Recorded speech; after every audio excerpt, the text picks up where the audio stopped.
That the only thing we have to fear is fear itself. Hello, and welcome to the intersection of faith and fear, where each week we discuss what scares us in order to find what saves us. This is the Fear of God podcast. Today is a very special episode. We are back with a B-side 5 months or maybe 5 years later in the making.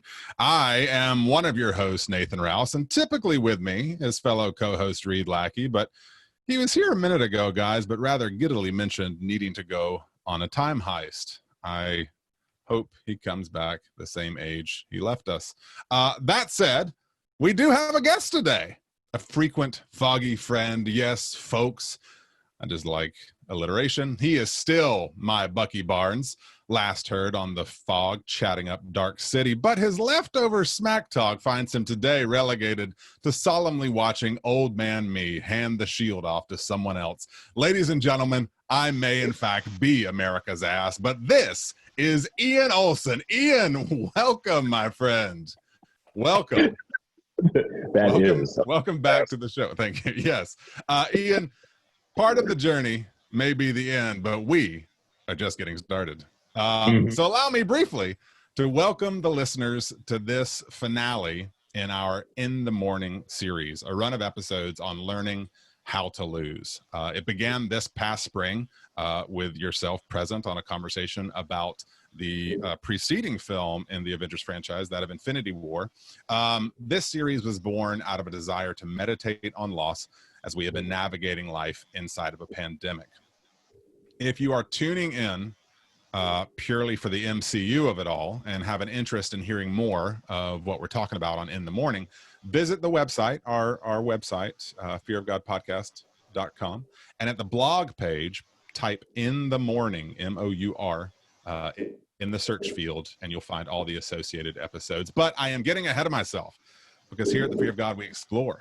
We don't explain, except right now when I explain that you, Ian, you, listener, you, toy versions of T'Challa and Steve Rogers, can listen to the Fear of God at your nearest podcast platform. You can occasionally, if the technology works out in our favor, watch the Fear of God on YouTube, and you can browse the Fear of God at the aforementioned fearofgodpodcast.com, where you will find episode archives, you will find merch, you will find cell phone cases, t-shirts, campaign buttons, magnets, pillows, cheeseburgers. Reed, you are back.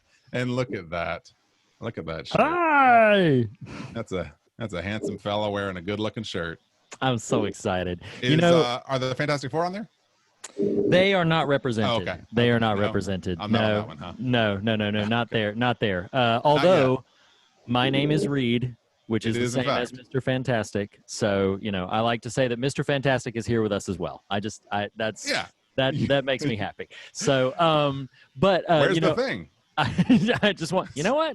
I do need to throw in here that I've taught my child, my 3-year-old, to say it's clobbering time. That's like, a beautiful thing. It's clobbering time. That is a beautiful thing. That is a beautiful thing. And then we punch each other. She usually loses.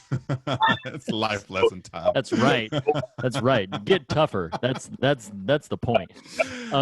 So I wish, had I known you were going to make some sort of time heist reference, I wish that I had the foresight to be able to, work out some sort of like switcheroo and have my son sitting here with my hat on. That would have been fun, But you never prep me for these things, so I have literally a minute and a half to try to figure something out. Every now and then I do, but not. Yeah, often. Not very often. Not very. And often. if you could do a time heist, you would have known. That's true, but I can't. Nope. So yeah. Reed, Ian's here. Ian, it's so good to see you, buddy. It feels like it's been forever. He's sporting his whatever it takes shirt and just, cementing his place in that's right. In the pantheon here. Yes. It's awesome. The big three. Yeah. Oh man. Here it is. Fat and nickel.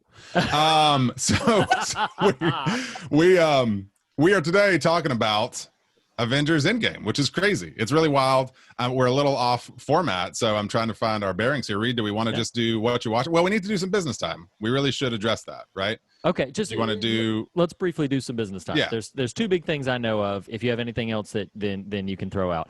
I want to be sure to remind everybody that if you have not already started, you have merely a few days to either get your hands on a copy of Something Wicked This Way Comes, check it out from the library, something, and so you need to be up to the end of chapter 12 by next week's episode to join our book club.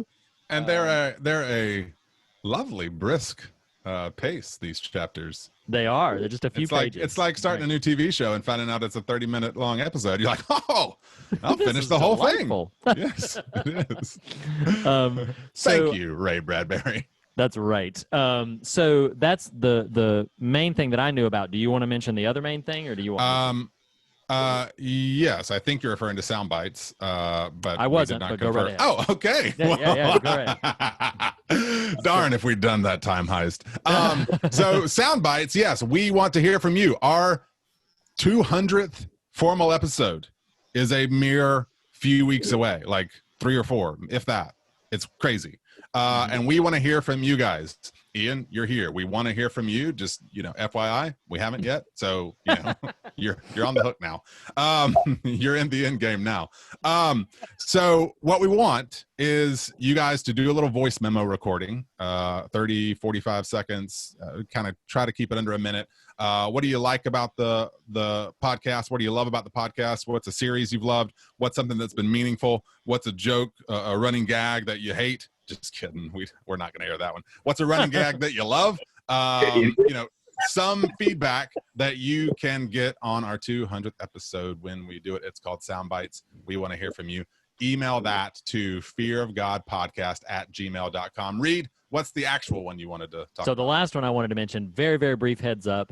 We are going to start promoting it right now that in November and through the remainder of the year, we are going to be counting down the remaining years in hashtag 2020. So you need to go to the fearofgodpodcast.com, click the banner on the top, which will take you to the surveys. That will enable you to vote on your favorite horror films for the remainder of our series. So please go to the fearofgodpodcast.com and vote on all of those, and we will see you there. No. What? That's it. No, it was Arnold. You didn't recognize it? I caught it. I just didn't know what he said. Which makes sense. It's typical Arnold fashion.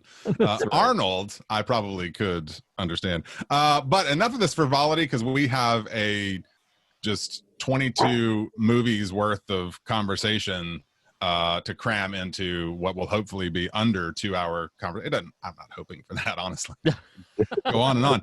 We'll just see what happens. We have we've been requesting, we will continue to request listener renditions of the Whatcha Watchin', Whatcha Readin', Whatcha Listenin' to jingle. We have an extremely special one. We technically were not going to do one this episode, but we got one in that is just too perfect to pass up from Fear of God, longtime Fear of God listener, John Vinalas, who is also himself has a podcast at Two Geek Soup. He sent in his rendition, and Ian, you're gonna dig this. So let me make sure the volume's up. You get the cleanup.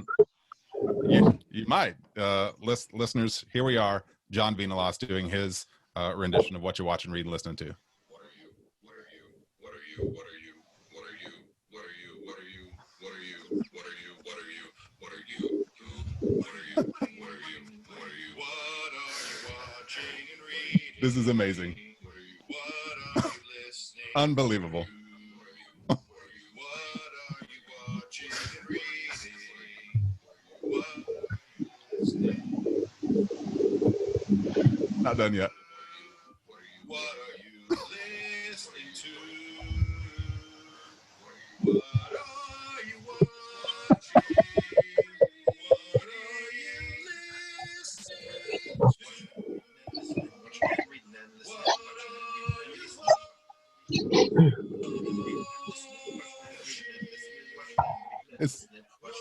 It's still going.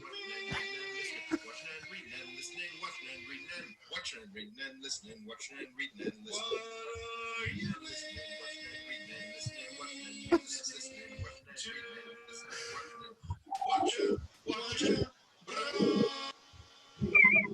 That's amazing. This is That's amazing. epic. It's epic. It's absolutely It is epic. It's wonderful. It's absolutely wonderful. He's a one-man band. That's true. John, Thank you, so John. very much. I can't promise we'll do the full version to end us out, but we'll nod back that direction. Absolutely. So, Ian, you're our guest. I want to invite you to share what you might have been partaking in terms of watching, reading, and listening to. What's been on your plate media-wise these days? So I'll go. I have two that I want to share, and I'll be super brief. One is a novel, The Only Good Indians. Okay. I have heard of this.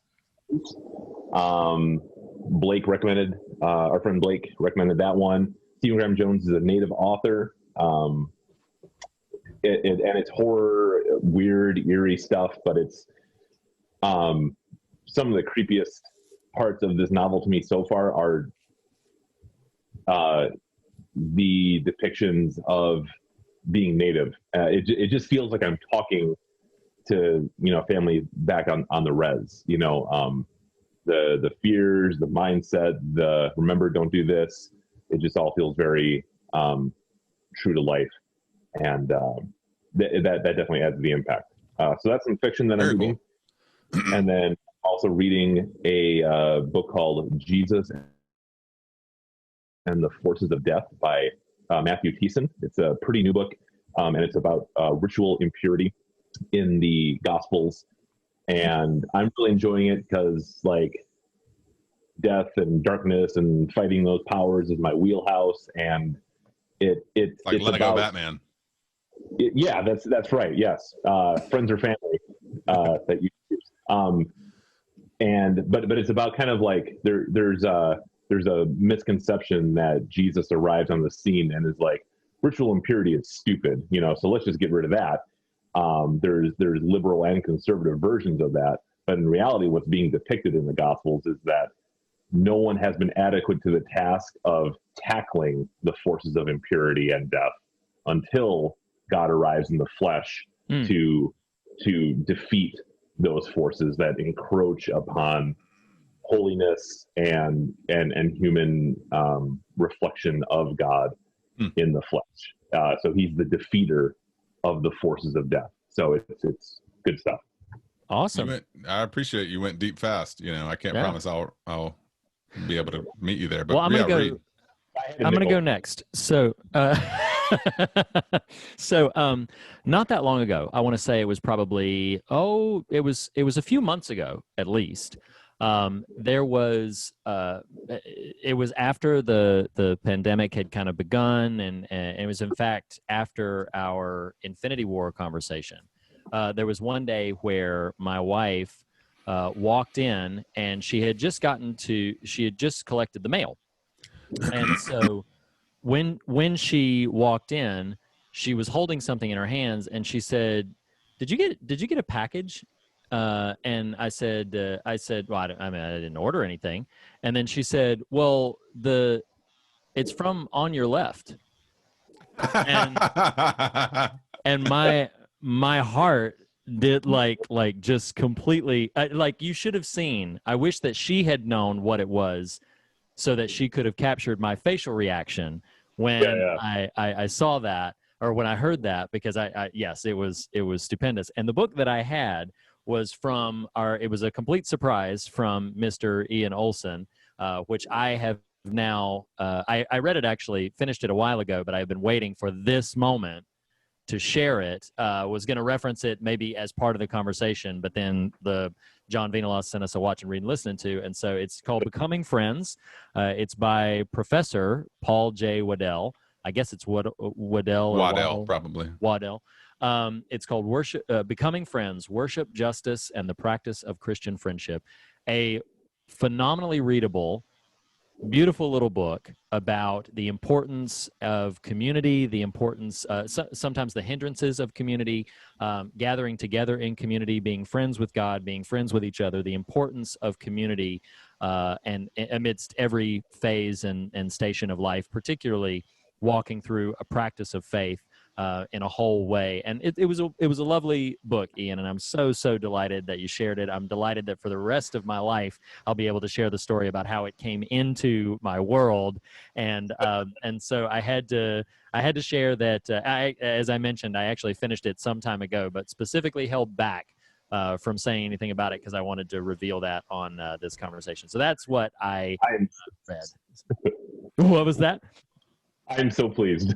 Yeah, it was delightful. It was Well, really let nice. me crash you down to earth and say it's on my bedside table and it has not been cracked yet. And part of friendship is forgiving each other our errors and missteps. And They have a here we whole are. chapter about that. Good. Just skip I'm to sure that. I'll get to There's it. a whole chapter.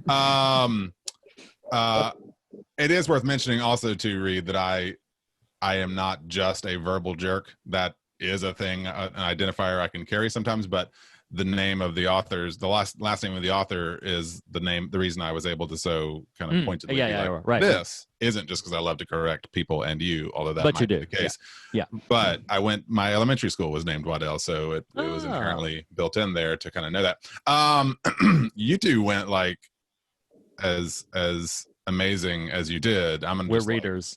Throw us right back up to the shallowest of shallows here, and talk about a trailer. Like that is how deep I'm getting here, which is a trailer. I do have another one, but it's not deep either. Real quick, we are today talking about Endgame as this bookend to In the Morning that began with Infinity War. Well, just less than a week ago, right out a week ago, it was the Emmys, so that would have been less than a week ago. Disney released an extended trailer for the new WandaVision television series to be released at some currently still undetermined release date, starring Paul Bettany and Elizabeth Olsen, and it looks pretty darn great, if I'm being honest. Very interesting, incredibly interesting, and inventive as like a concept. I can't quite figure out. What I love about the trailer is the trailer shows me enough to know that I'm in, but not enough to really know what I'm in for, and I love that about it. Yeah, Ian, any thoughts on WandaVision? I'm more excited seeing. I'm just more positive than ever that House of M is figuring largely into this. So I'm excited for students to get introduced. I'm excited, dude. I'm excited for classic Scarlet Witch and Vision costumes. Yeah, that's awesome. That was great. The way they were able to honor that lineage is pretty awesome. Reed, do you know? Are you familiar with House of M? I did read it as it was coming out, but have not revisited it, and am not very well. And to be fair, and Ian, I don't know if you'd agree with this or not, but I think House of M is probably the most tertiary influence on this, although present most notably for the super nerds in the 80s. There is a Scarlet Witch and Vision miniseries that became this kind of signature cornerstone in the relationship of those characters that often gets referenced with some fondness. But more than that, also a very heavy influence on this is about 3 or 4 years ago, Tom King wrote, it's called Vision. It's about a 12-issue miniseries. I don't know if have either of you read this? I haven't. Okay, well, prioritize it because it's amazing. Do awesome. Hit me with this knowledge. Yeah. Well, Scarlet Witch does not figure into Tom King's Vision story, but the imagery they're borrowing for the series is heavily influenced by it.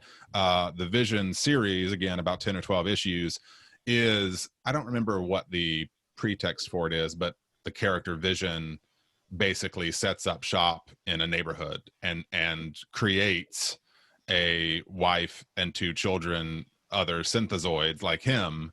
And it's this really, it honestly has horror overtones to it. It becomes this murder mystery, but it's got this like subverted Stepford wife kind of neighborhood, idyllic, American Gothic kind of feel to it, Norman Rockwell-ish kind of feel to it. So what you're seeing in the trailer of them and those kind of throwback imagery is very heavily influenced by that. Like, awesome.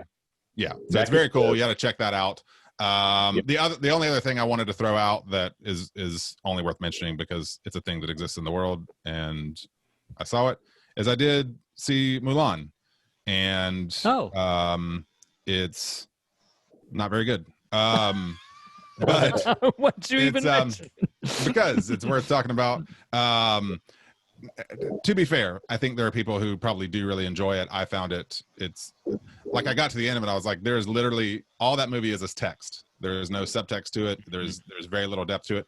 In places, it is lovely visually, but not having a predisposition. I've honestly never seen the original film beginning to end.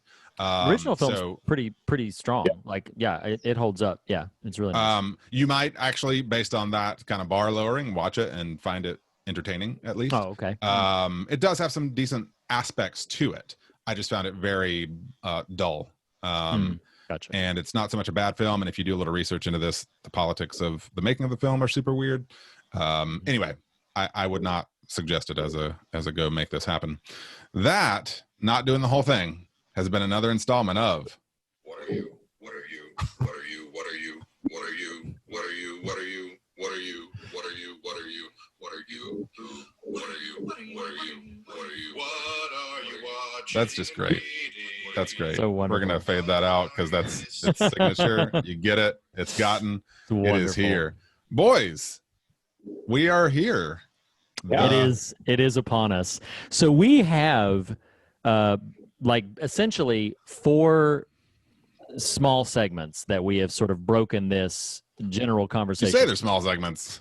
I know. It is us. We'll see. So, so we're here for 2 distinct purposes. The first, to discuss Avengers Endgame in all of its wonderful glory. The second is to present an epilogue of sorts to our conversation that we have been having on HBO's The Leftovers that began so long ago when we 3 gathered together to discuss Infinity War. So again, as Nathan mentioned earlier, please go back and check out that conversation. But we have 4 basic parts to this. I'm not going to list what all of those are. I'm just going to introduce the first part of it, and then we'll see where things go from there. We tasked ourselves with coming up with our top 5 favorite films in the Marvel Cinematic Universe. That's specifically the MCU.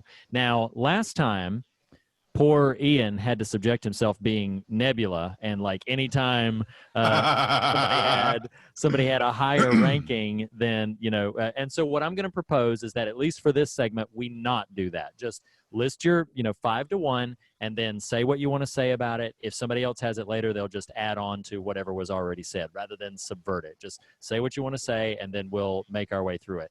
And then Nathan, or just if I can throw out as a possible on the fly rules making here, just go ahead and incorporate it. Like for instance, if Ian's number 1 is Thor, or number 5 is Thor 2, The Dark World, and yours is you've got Thor 2, The Dark World at number 1, yeah, more power. 2, just go ahead and say, hey, that's my number 1, and then we'll have a little mini convo about it. And yeah, I'm good with that. I'm good with that. You good with that, Ian? I'm good with that. Okay, perfect. So as our guest, although friend and brother in total, I am going to allow you to go first with your number 5. What is your number 5 favorite MCU film? My number 5 is the Avengers 2012. Wow. Ooh, all right. Look how at fitting, you. because it's my number 5 as well. Wow. Yes, not on my 5. It's not in your top. Yeah. No. So Ian, you go ahead and say what you want to say about it. Yeah, it's my number 5 as well. Yeah, I love this movie. I'm not sure what I think that an episode could be spent talking about the obvious things that are great about it. But what I especially love returning to is small touches, like the way that Mark Ruffalo tells Scarlett Johansson, I don't always get what I want, when he kind of just absentmindedly pushes like a bassinet or something, right, near the beginning of the movie, which is the pretext then for an important conversation they have in Avengers: Age of Ultron. And then he says that in Infinity War also, but it's a joke by that point in time. Like, well, I don't always get what I want. But it is just this little tiny passageway into his pain. And it seems like it's just kind of an absent-minded push of a thing there. But in the next movie, you see, like, look, he can't have kids, and he feels dehumanized by his inability to have a family. And there's all these just sweet little poignant touches in the Avengers. Yeah, absolutely. Yeah. Yeah, but then the Battle of New York is just amazing. It is amazing. So that's Hey, Ian, you might not know this because I was about to reference it. Then it was like, you wouldn't know if it was okay to reference. I told the "I'm always horny" joke a while back. Yeah, I told the story. I told the story about he that. did. No, he great. absolutely did. So yeah, So I'm always angry. I'll just mention this. I'll just mention this briefly to add on, to everything that Ian just said. One of the things I love about it is I think it's lost on us because the MCU has been with us now for 11 years. I think it's lost on us just how audacious of an effort it was, and how ambitious and how dramatically it could have failed. And the reason that I am so repeatedly drawn with affection back to Avengers 2012 is because that was kind of proof of concept. You had only had origin stories up to that point. Now, will these people work well together? Will they have charisma on the screen? Will we believe it and buy it and come together behind them as a team beyond just like the effects-driven extravaganza? And that's, I think, the biggest piece is that, to your point, Ian, they don't lose small character touches. It's not just an effects-blown extravaganza. It very much earns everything that it sets out to do, from the script to the direction to all of the wonderful, beautiful payoffs to finally getting Hulk absolutely right in the film itself. And so yeah, and that's why, even though there are other films that maybe if I had my objective lenses on, I might say were technically stronger films, I just have so much affection for that 2012 outing. So that's why it cracks my top 5. Nathan, what is your number 5 entry?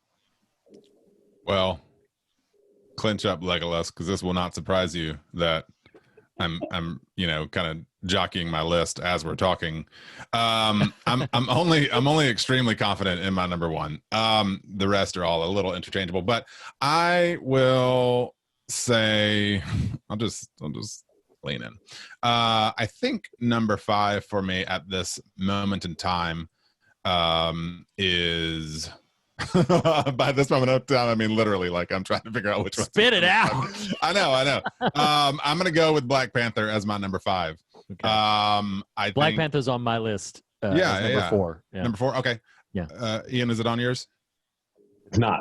Okay. I think in ways I didn't even apprehend at the time of its release, even more so now in the wake of Boseman's passing. Like that film succeeds on so many levels, as a piece of popcorn entertainment, as a piece of representation of a character we'd not had before, as a piece speaking to people in ways that speaking to people that don't look like me in ways that I'm only beginning to sort of perceive. It's just a magnificent work that is just a hell of a lot of fun to watch. I think the only reason it ranks a little, it ranks at the bottom of this list, and this is going to come up more than once here, is I still don't love the final fight. I love the final button of the film. I don't love the final fight. It's, if I'm, because this is a top 5 of 22 films. So if you're going to be cutthroat anything, let's now. I will ask this as perhaps a segue into my thoughts. When you say the final fight, the mag train fight. Okay, because I was going to say, like, there's some grand the battle things. Is great. Yeah, yes. There's some grand things that are happening out on the fields of Wakanda in that final shot. That's great. So I will say that when I first watched it, I appreciated it more. It would have been probably about mid-range for me. I would have I appreciated more the cultural moment than I did the film as a singular piece. But because I recently, with my wife and son, we did a full rewatch of all of the MCU films. And when we got to Black Panther, we got to it after Boseman passed away. And I will admit that maybe part of it was the gravity of knowing he was gone and feeling the weight of those moments a bit more. But also, I think I appreciated more because I knew what I was expecting. So I appreciated more the structural cohesion. Mm-hmm. I appreciated more the layers of subtext it is one of the most thoughtful of all of the MCU films in terms of what it has on its mind and what it's aiming for thematically. It's one of the most complex. And I don't think that Killmonger gets as much credit. People talk a lot about the villain problem that the Marvel films have. I don't think Killmonger gets as much credit because Thanos is undeniably like probably the best MCU villain in terms of complexity and performance and believability and everything. But Killmonger is a very strong villain. He makes a very compelling case. He's got some genuine grievance. It's baked into character, the conflict that is born. And you also have, your heroes, you have T'Challa, basically coming to grips with the complicated legacy of his father and what it means to be a king. There's a lot going on there. And so I finally just sort of stepped back and said, you know what? I love this movie, and I love not only just that it exists, but I finally came into an appreciation for it on its own merits. And so that's why after serious deliberation, eminently watchable too. I mean, absolutely. Yes. I don't think it hits these heights of what I'm about to describe, but that feeling you had watching Nolan's Dark Knight, where you're like, okay, this scene, I'm going to watch this scene and then I can turn it off. That scene kind of decrescendos, and then you're like, oh wait, what's next? Oh, that's next. Yeah. Okay, I'll watch this scene. Like there's just this wave of scene after scene. Yeah. Right. Whereas, I don't think it quite reaches that, but some of the scenes in this, the casino fight. Even the car chase. Like, oh my gosh. Yeah, the car chase is great. I love. This never gets old. That's really powerful, especially in light of where we've come. So that's my number 5. Reed, Avengers 2012 was your number 5. Yeah. So Ian, right? and because listeners already know that Black Panther is my number 4. Ian, what is your number 4? My number 4 is Guardians of the Galaxy Volume 2. Oh, wow. Great choice. Okay. Yeah. Awesome. So tell me why. Dude, I just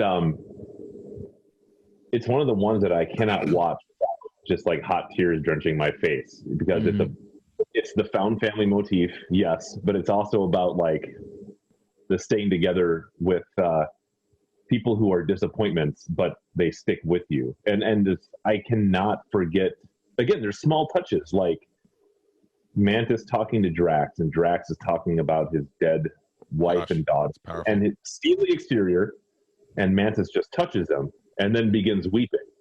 So just how that communicates. That's this profound. Is what yes, exactly. Just the smallest things like that. And it also touches on dad issues, man. Like, I mean, like, of course. Massive ghostly face, and Quill is like, you want to know why I have issues? That's my freaking father! Right. James Gunn write this to me? Is this his personal address story to Ian to feel better about his place in the universe? That's awesome.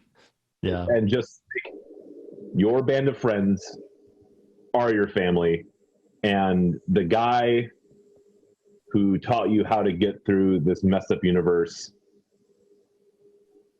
might be an okay dad after all. Yeah. And I tell you, because it won't show up, because that specific film, much as I love it, won't show up anywhere else in any of my lists.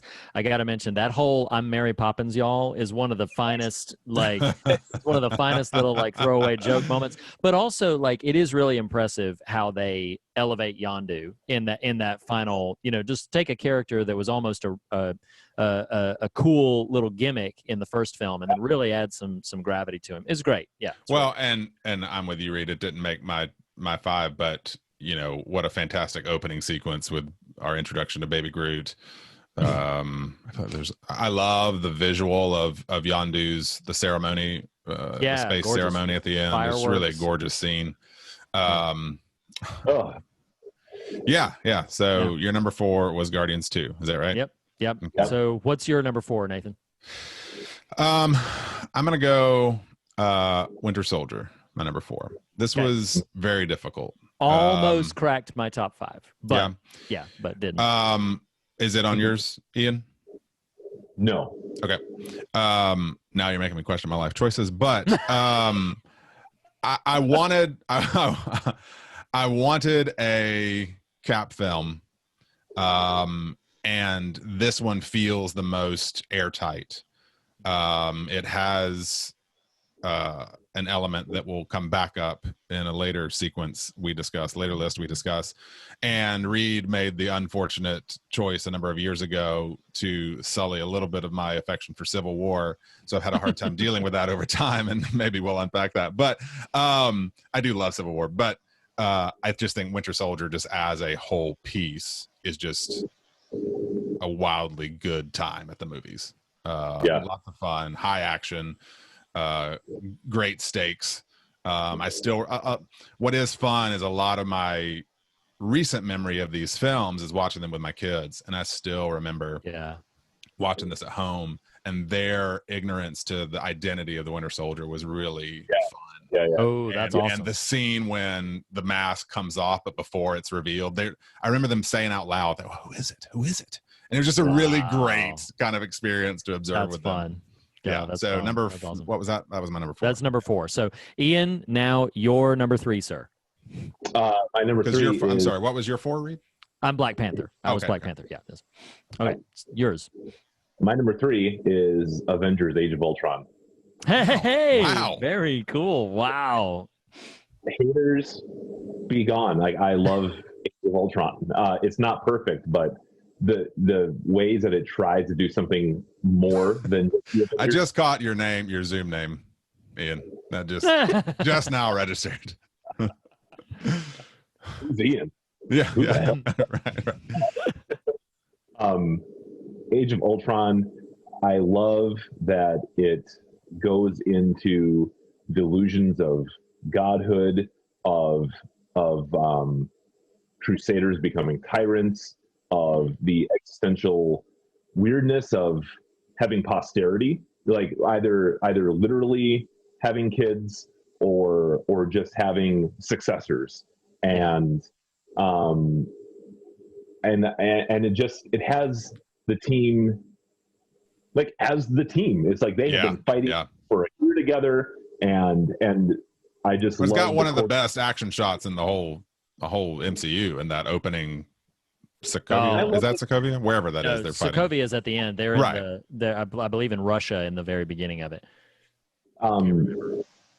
It's Sokovia at the beginning too. Is it? I forgot that. Okay. Attacking that Hydra base. I just love that we see how the team has gelled, so that without having to even call out to each other, they just can balance each other out. Sun's getting real low. Sun's getting real low.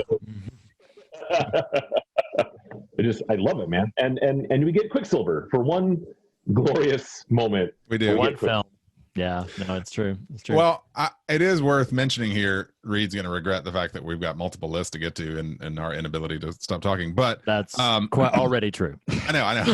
But, to your credit, Ian, while Age of Ultron is not on my list, and it's more psychological than anything, it's a little weighted lower for me. That actually just recently, she'd already seen it once, if not more than once. One night I was hanging with the middle kid, and we were just hanging out and wanted to watch something, and she expressed some interest in that. I was like, let's do it. And just the sort of enjoyment, it's fun. It moves. Yeah. It's a little bogged down here and there in terms of just pace and overstuffed, but you can set that aside. There's a lot of fun to be had. There's some great moments introducing Vision. So yeah, I don't no hating here, man. Nothing but That's love. Right. That's right. Okay, so my number 3, I am literally just going to mention, and we're gonna move on, but for a very good reason, because my number 3 is Avengers: Endgame. Okay. So we will spend significant time on it. My number 3 is Avengers: Endgame. Nathan, what is yours? I'm gonna commit because I was on the fence. It's Endgame. Yeah. Okay. All right. So number 3 for both of us is Avengers: Endgame, which we will get to imminently. Okay. So Ian, maybe we'll see. Ian, what is your number 2, sir? My number 2 is Avengers: Infinity War. Oh, okay. Wait, what was your 3? I'm sorry. Your 3 was Ultron. That's right. Okay. Yes. Yeah. So, all right. So Avengers: Infinity War. I'm already regretting that Nathan, threw that other sideways roll. So I have to now mention that is my number 1. That's my number 1. It's my number 1. So all right. So that is the number 1. So if you don't mind, let's abandon the format. Let's talk about Infinity War in a minute. It's your number 2. right? Yeah. Okay. Yep. So my number 2. I'm just, who am I? You know, Right. Oh, we're not talking about Infinity War? We're not going to talk about it right now. Wow. 'cause So it's we our made number the 1. rules and then you just broke them? I did. You know what? Y'all are talking too much, so we're just moving on with the list. So, all right. So that was your number 2. My number 2. I'm seriously doing this because my number 2 is Thor Ragnarok. Yeah! Ah! Is that your number 2? It's right there on my list. Right there That's on my right. list. Number 2. Oh, no, Cap. It just He's good. busted him open.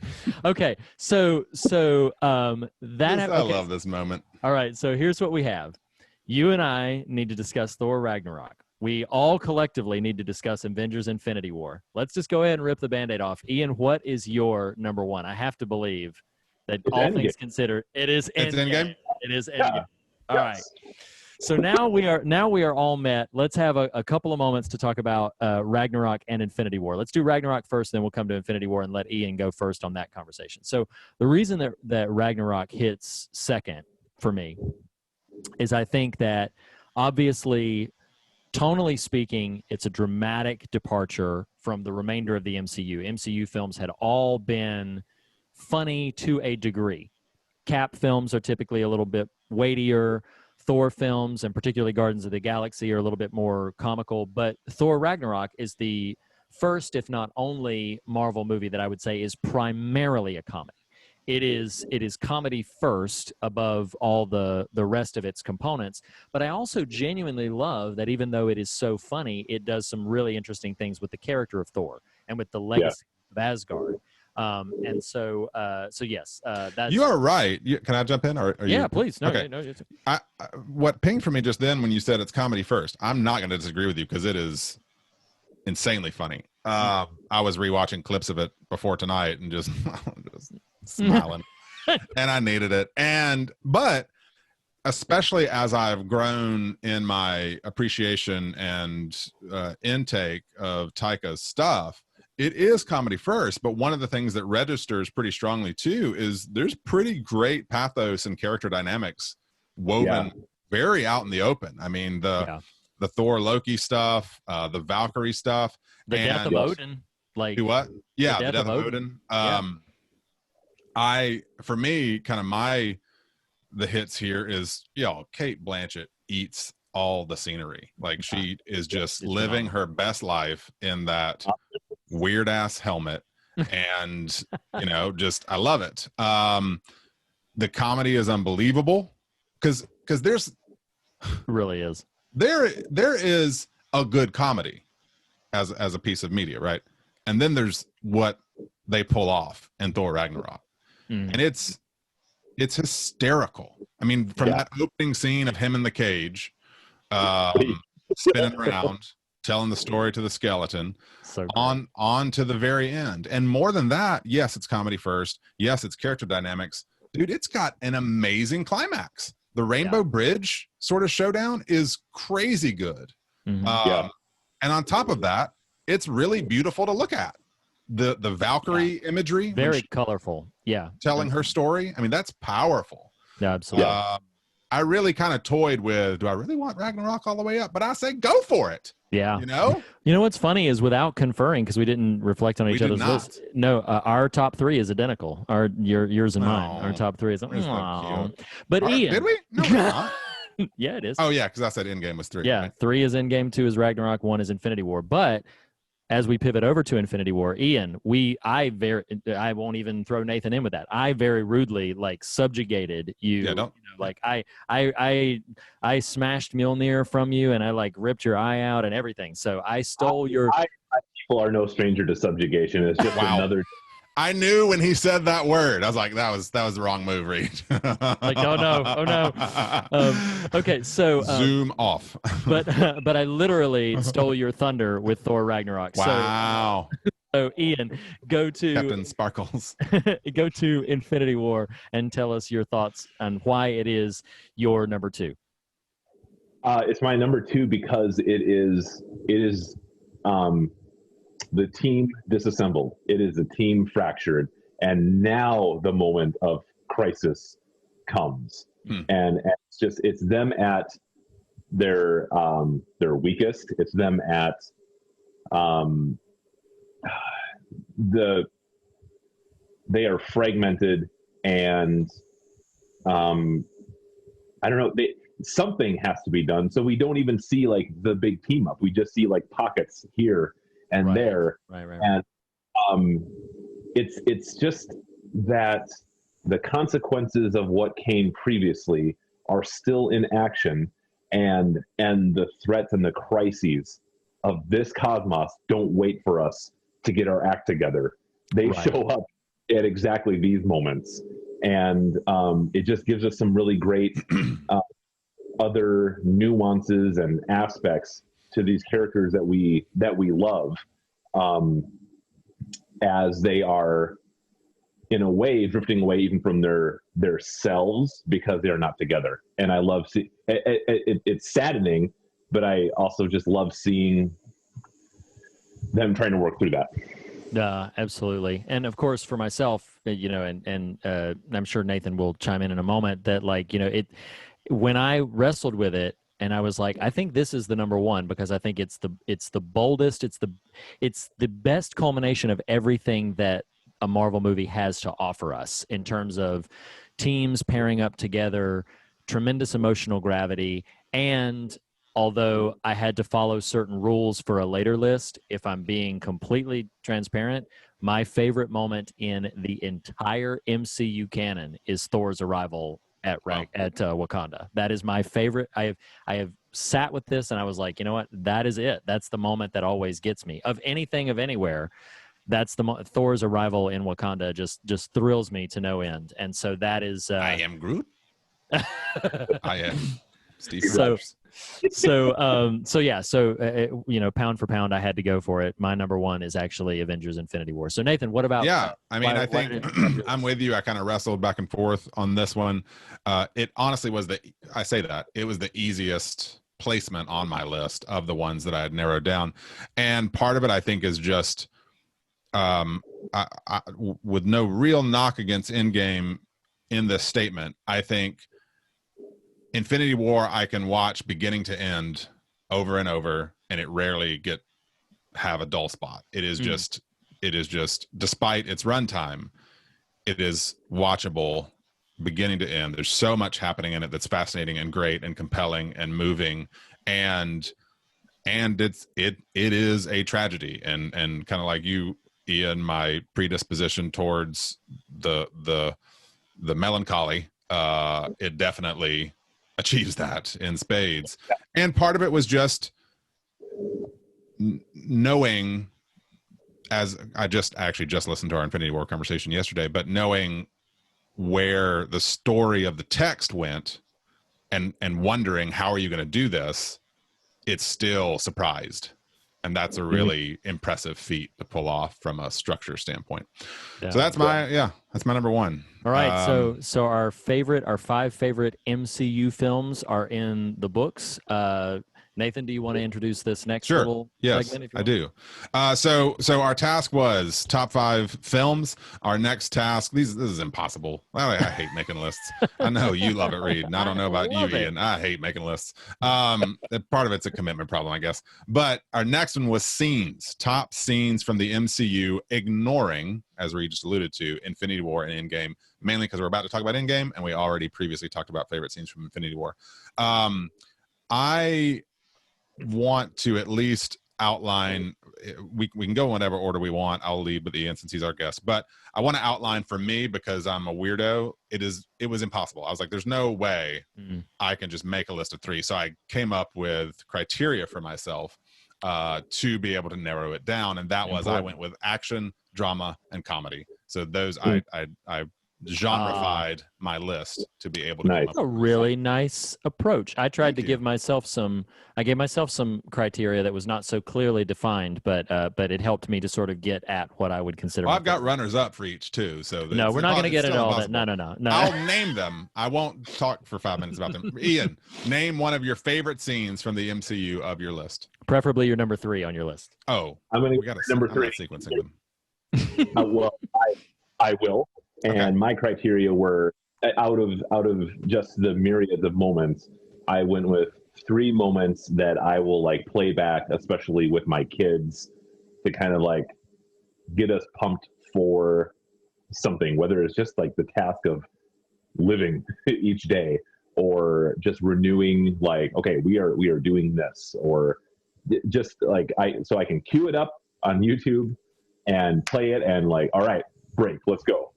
So in that vein, number 3 for me is Hawkeye talking to Wanda in Age of Ultron. Nice. And they're surrounded by Ultron drones, and his whole like, look, if you stay here, you're good. I'll find your brother. You two can go off. But and he says it doesn't matter who you were or what you did.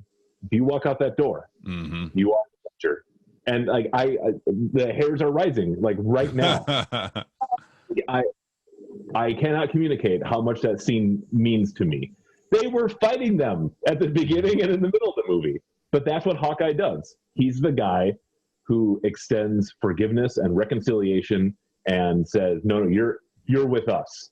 And it's just incredible. Number 3. Awesome. So, Ian, it's my number 2. that scene you just mentioned was my number 2. So the only thing I'm going to add to it, and then I'll reveal my number 3. The only thing I'll add to it is that to me, it was all about, and the criteria that I gave to myself was a tone of inspiration.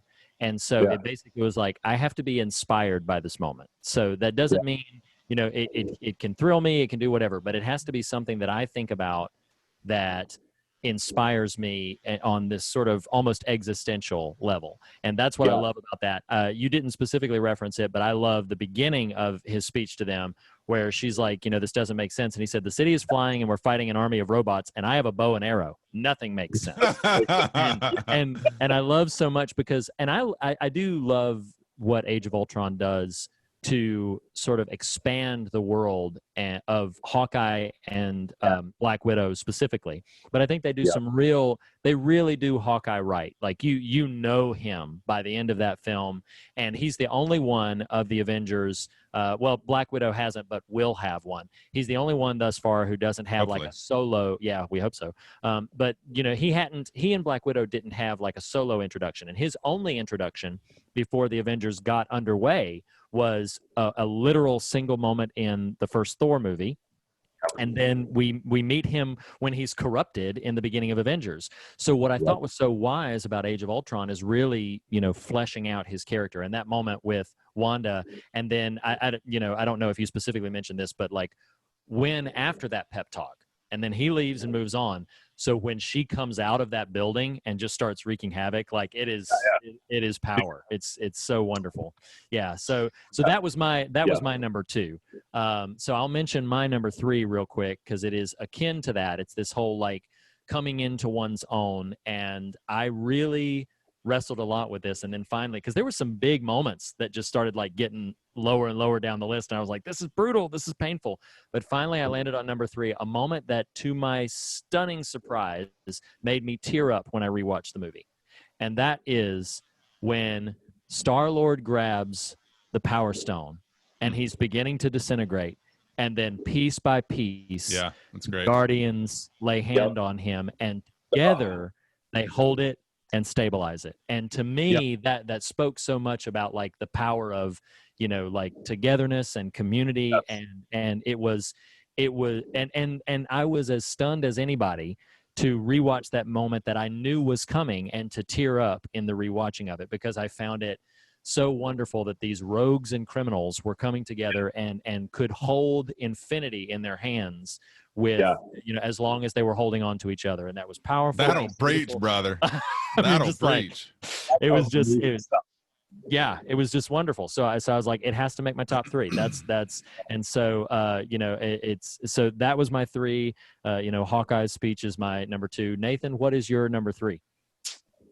Well, actually, the sequence. I forgot you're not doing sequence. That's all right. It's all right. Yeah. I mean, I can attempt a ascending order of inspiration and sentimentality. So least inspiring or sentimental, but one that sends me into stitches. I'll lead with comedy, and it's Asgard. It's It's Jeff Goldblum as the Grandmaster. It's insane. It is insane. I love every second he's on screen, but that initial scene, I rewatched it with the kids today, and the melt stick, and got a word for it. It starts with a B. Trash. It's like, you just have that word on deck? That does not start with a B. And Sparkles and him playing the organ and him snapping his fingers when he's moving up in the hover chair. It's hysterical. And what an inspired A, bit of casting, and B, choice to just say, you know what, Jeff, you do you, man. Just go for it. Like, it is, in a movie full of bold choices, it is just one of the top of the heap to let him do what he does in that film and to keep it. It's insane. I love it. Right. That's wonderful. My runner-up, real quick, I mentioned on Infinity War, it's Michael Pena in the Ant-Man movies. Oh, yeah, in terms of comedy. Absolutely. Ian, what is your number 2? My number 2 is from Guardians of the Galaxy Volume 2. And it's Yondu rescuing Star-Lord and saying, he may have been your father, boy, but he wasn't your daddy. Oh, and man. When I hear that, that's the best. Oh, man. It's so awesome. It's so awesome. It's what I wanted a movie to tell me for years. And then I'm sitting in the theater and it's happening. Oh my gosh, that's so great. You do that look around like, you talking to me? They know. They understand. They know. It's the algorithm.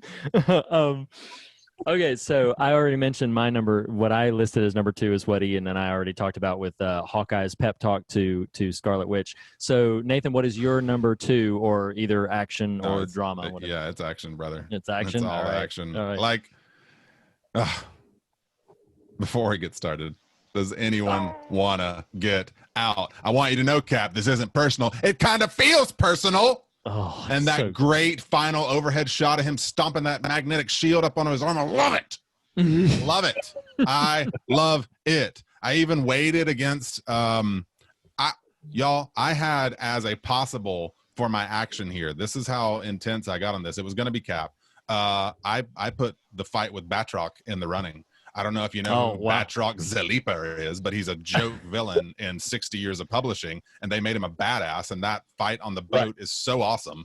So I did actually consider that one, but the action scene, it's funny. Like, I don't have a history of this great affection for martial arts films, though maybe inherently I'm learning that I might like them. But, just from my theater life and stage combat, I just really love great choreography in terms of fighting. Sure. And there's something about that particular elevator scene where it's Cap against the world in a box, and it's it's amazing. It's amazing. Pretty awesome. My runner-up is just a drive-by here. I know it's not MCU canon, but it's Daredevil season 1 hallway fight. Shouts. That is amazing. Justice for Daredevil. That is absolutely amazing. No, absolutely.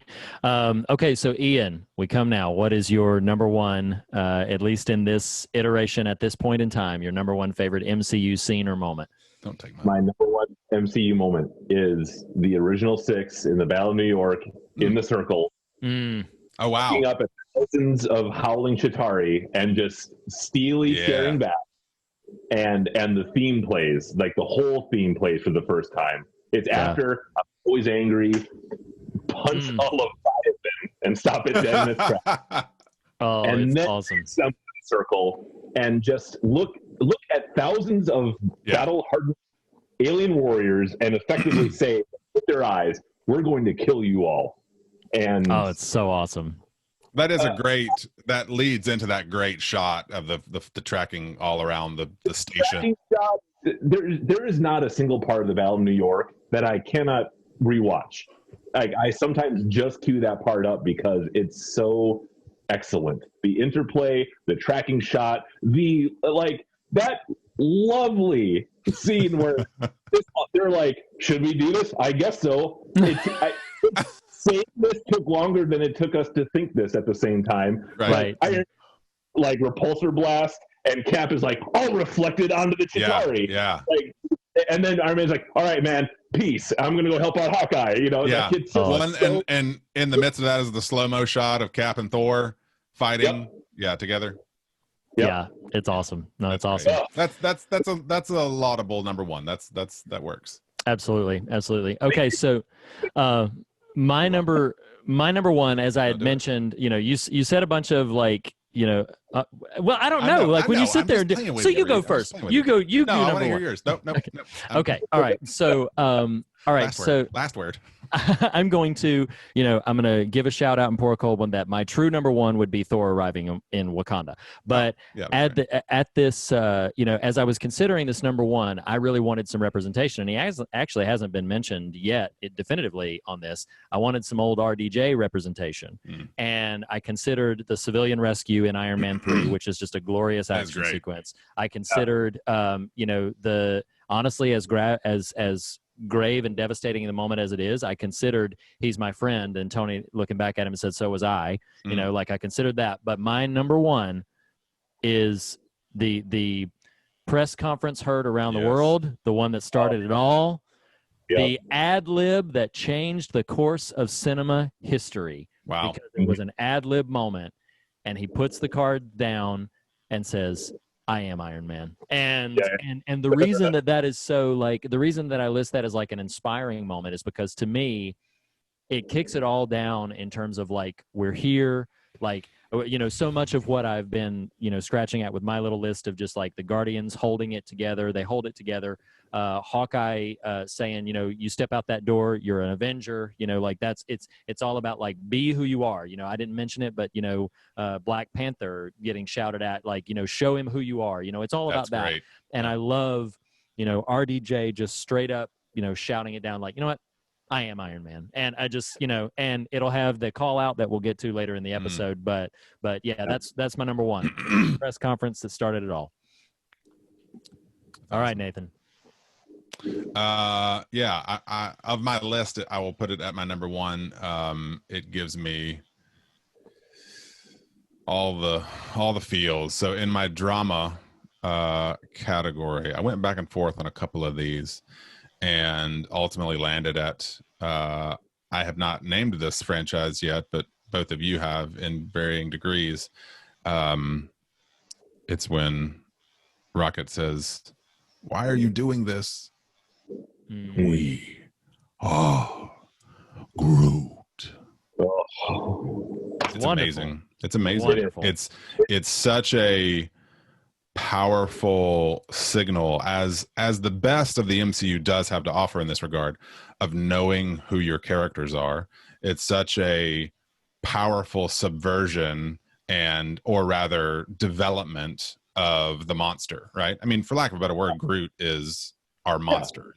I mean, they're all misfits, but this is the true freak of the group, if not Rocket. Yeah. And utilizing abilities in a way that is beautiful visually, cementing this bunch of a-holes as a family who are willing to sacrifice themselves for each other. And in many ways, that act is a teaching moment for them, Yes. And so ultimately I did rewatch the scene to try to weigh my feelings, and I was like, no, this is it. It's the Last Jedi, say what you love, put in action by a giant tree who only says one thing. That's awesome. That's so awesome. All right. My runner-up was Michael Keaton and Tom Holland in the car for drama. That's a great scene. That's a great scene. It's one of the changes the flavor of that movie. And it's one of the most tense scenes in any MCU film, and it's two people talking in a car. Yes. It's brilliant. It's absolutely brilliant. You sounded like you're in a New York taxi. It's two people talking in a car. Two people talking in a car. Michael Keaton and Tom Holland. You talking to me, web slinger? Flip this, huh? Okay, so I will I'll take the baton back and pivot us into more than an hour into the conversation. Now we're going to start talking about Avengers Endgame. So before we get into this, either of you probably might have said this, but I love so much. If anything solidified for me, and this is not a conversation about this other TV show, but if anything solidified for me just what a precious gift Avengers Endgame is to us, it is this whole, sort of wave of quote unquote disappointing series finales of TV shows. And where I went was, something like a Game of Thrones, where just like, if it doesn't stick the landing for a lot of people, then it casts a pallor over the entire sort of series that had come before it. We did a B-side about Rise of Skywalker, right? No, that's true. That's exactly right. Yeah, see? And so it's Not like going there. but you get Rise of Skywalker, you get Game of Thrones, you get that thing. Avengers Endgame is lightning in a bottle. It is it is precious. The fact that Asgardian lightning. yeah, absolutely. The fact that they're able to do this, to do what they do, because so much was riding on it. And it was not a foregone conclusion that it was automatically going to be beloved. It was not a foregone conclusion that everything was going to work and that it was still going to have the weight of gravity that they've established with character. And they have character payoffs and greatest hits callbacks, and they have all of these wonderful things culminating in arguably one of the most inspiring moments that has ever been committed to superhero action film, which we'll get to. But all of that aside, that preamble aside, we were tasked, we basically set aside the last hour of the film, the final fight, the big final fight. We set aside the last hour of the film, and we were tasked with our top 3 moments from the film Endgame that are not part of the final fight. Ian, as is our little episode tradition in this episode, I'm going to lead with you. What is your number 3 moment from Endgame that is not in the final battle? Number 3 is Natasha and Clint. So when we meet Clint, now is Ronan, and Natasha has found him. And, his family's gone, and he spent the last 5 years just, exacting vengeance on all these various like criminals around the world.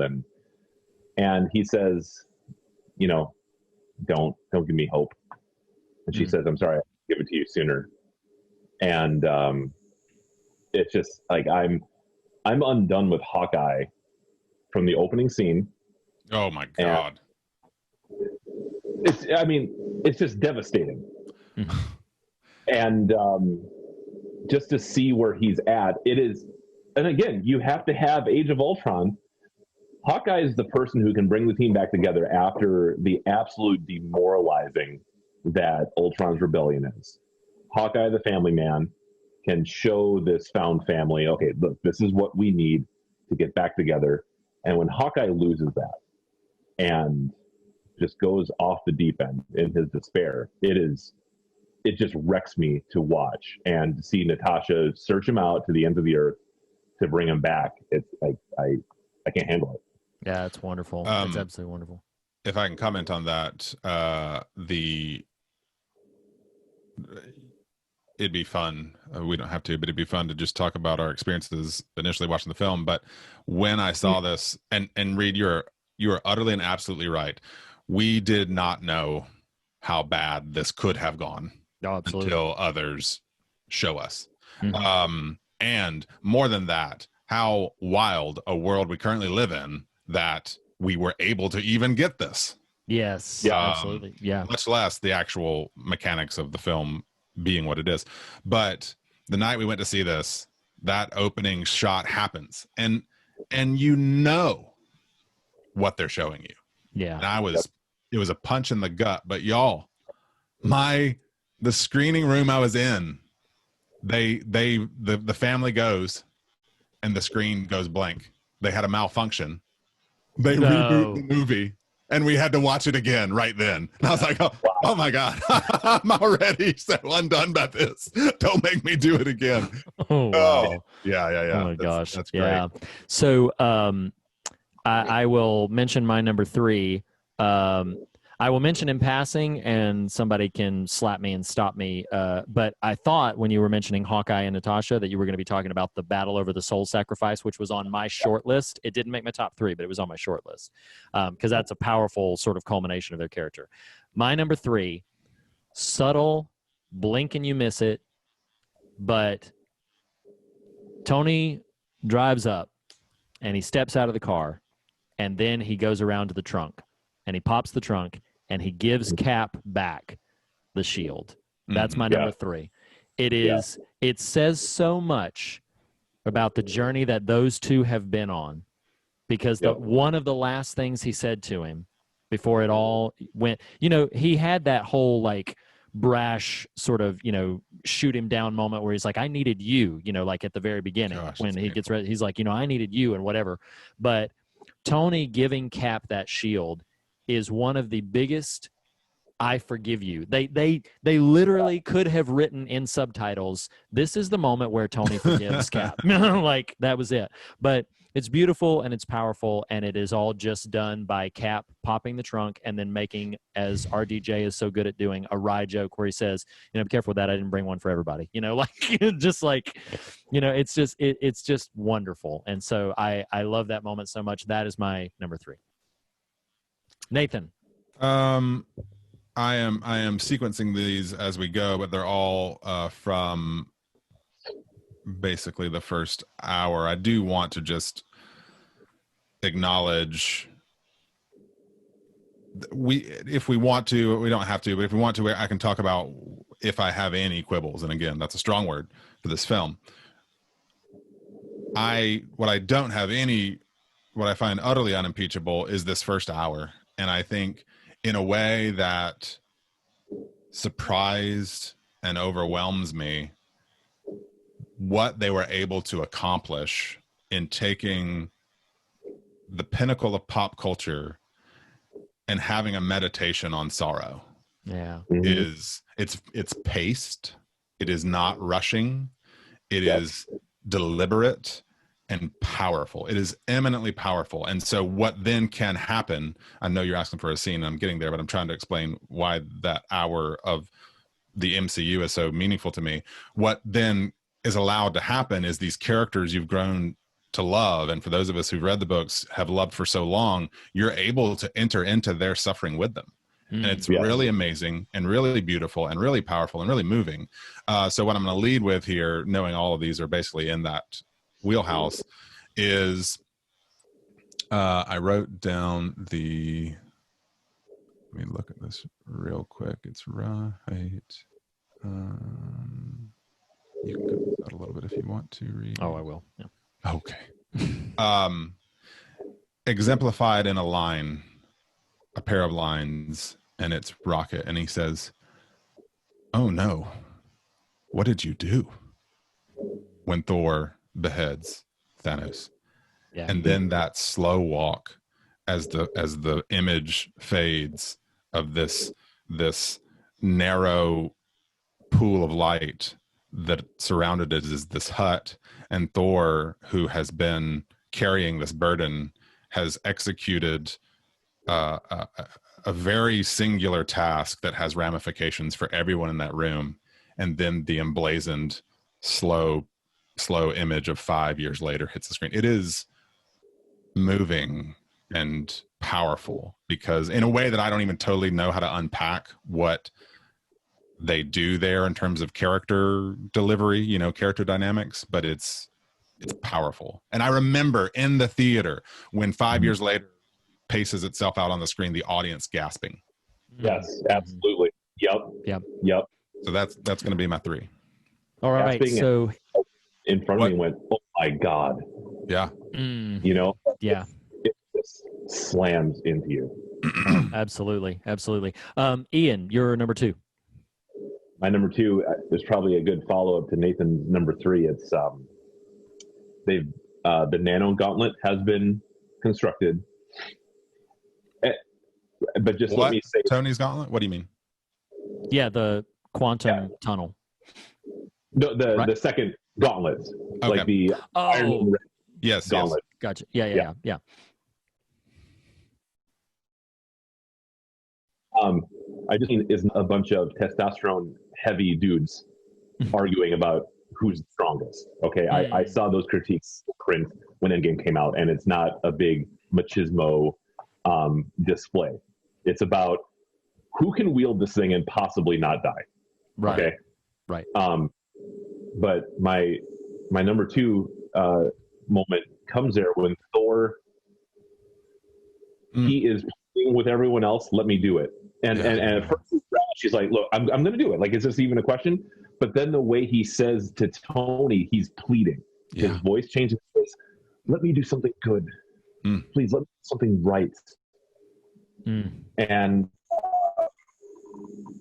the way that Thor is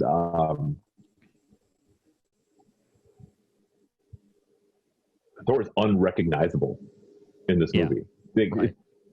Physically, his demeanor,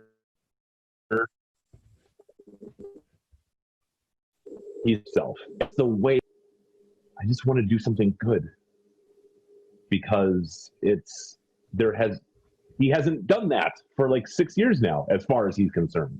Sure. Right. He is. Right. Please, just let me do something right.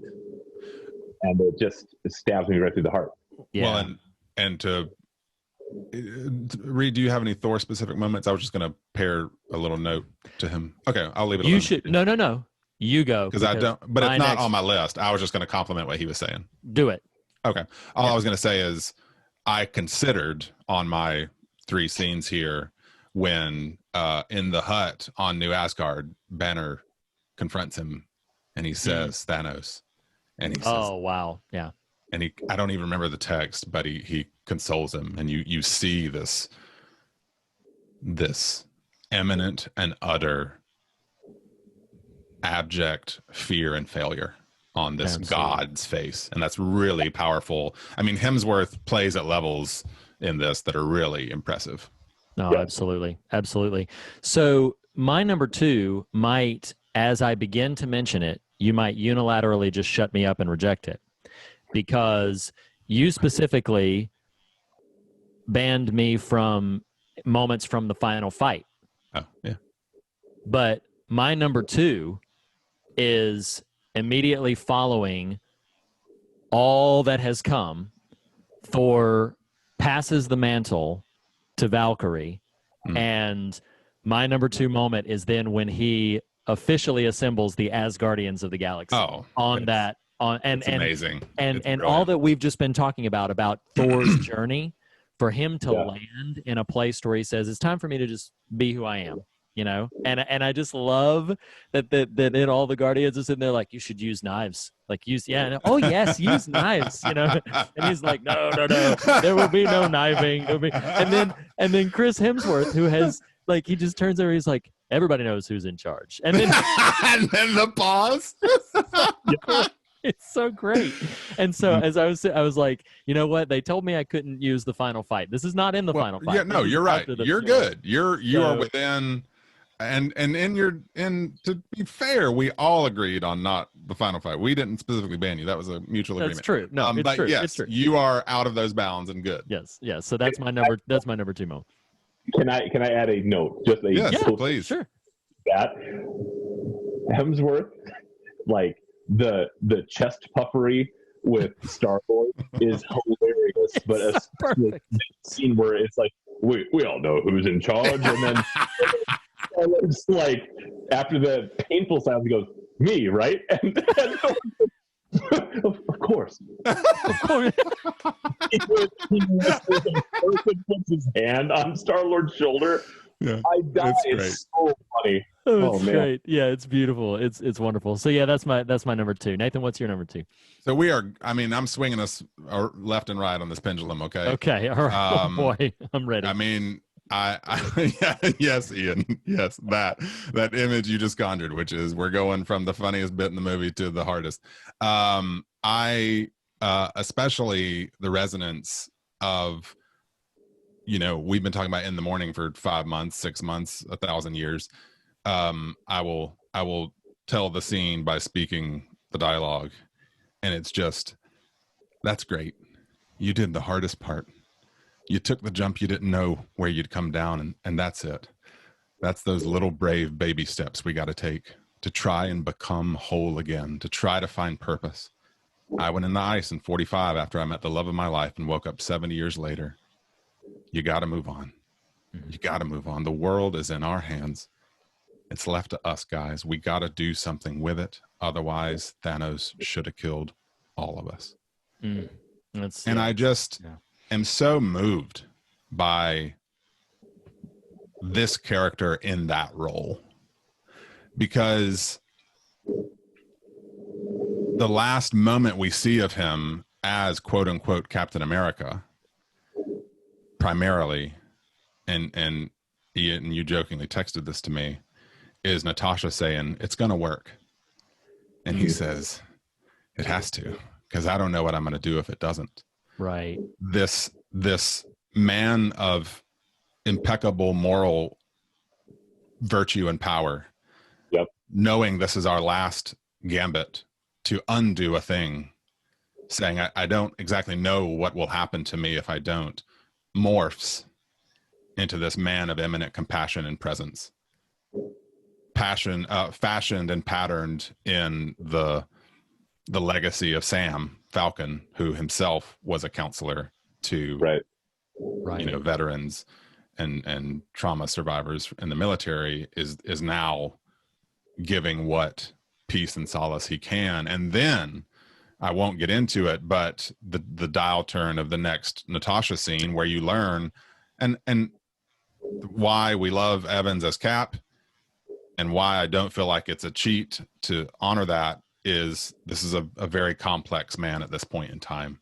Yeah. It's someone who's trying with every fiber he knows how to muster to give peace and comfort and solace to others, while he himself does not share in that peace. Right. Yep. And it's really powerful. And that monologue kind of sums it up for me. Yeah, absolutely. Absolutely. All right, Ian, we come to it. Your number one moment in Endgame that isn't in the final fight. It's 3 seconds long. It's when Tony and Steve are going to go back into the 70s, and Tony says, "Do you trust me?" And he extends his hand, and Steve looks at him and says, "I do," and shakes it. It's beautiful. It's so powerful. Yeah, it's wonderful, and says so much about who they are and where they've been and where they are now, which is wonderful. Just yeah, it's powerful. Do you trust me? And I love the look on Evans's face when he does that, because you can see it's a subtle little touch, but you can see the nod where he's like, "I do," like it's not hesitant. It's not a, I do, like it's a very definite, "I do," like, and again, it's not overemphasized. It's just this little touch to be like, yeah, no, we're in this. And it's powerful. It's wonderful. So my number one, it was funny because I sort of started in my draft with it being number one, and I was like, is this really my number one? Like, it might make a top list even if we were including the final fight, because it's okay. I'm going to try not to get too spiritual too quick, because I don't even think the MCU people are even trying to be spiritual, right? Maybe. You talked about, Nathan, you talked about that wonderful, you get the progression of, you got Cap playing Falcon's role in the world. He goes and then he sees who he coins as a friend, just to see a friend, and he sees Natasha and they have their moment. And then, guys, there's a knock at the door. There's and then when they look at that video, and it's old little Scott Lang hanging out there, he's shouting up at the screen, and he's just like, hey, you remember me? I'm Ant-Man, right? Like, you remember me? It's from the airport. And I love the looks on Evans and Johansson's face when they're sitting there, and he's like, is this an old video? And she's like, this is live. And here's what I love about it, and I'm not going to preach a sermon right now, but here's what I love about it. I don't think they necessarily intended this, but it's Ant-Man. It's literally the size of a seed of hope that sparks right there, starts right there. It's Ant-Man knocking on the door. That is the seed that begins to be planted, that maybe it's not over yet. And as I'm thinking about it, I'm thinking, Paul Rudd is such a likable, charismatic guy, and just everything that he brings to that moment, just the energy. And that's when everything pivots. It's been absolutely grief and mourning, but the energy totally turns on its head the moment Scott Lang knocks on the door. And I just love it so, so much. And that, if I was not considering the final fight, that is my favorite moment in Avengers Endgame. Yes, my only note there is that I think Johansson's performance in that scene is incredibly powerful. Oh, it's amazing. It's absolutely. Is it my turn? Yeah, you're number one. It's a scene that signals an idea, and I had the fun experience after seeing this the first time because it's so darn long, and because at the time this thing called, AMC whatever, A-list, yeah, I was a member of that. I would just, when I had time out and about, I'd go drop in to movie theaters for like 30 minutes at a time to watch some of Endgame. I don't remember what that's like. I know. I'm like, wow, that was a highly, highly privileged thing I was able to do there. Little did I know. But it stayed with me long after it.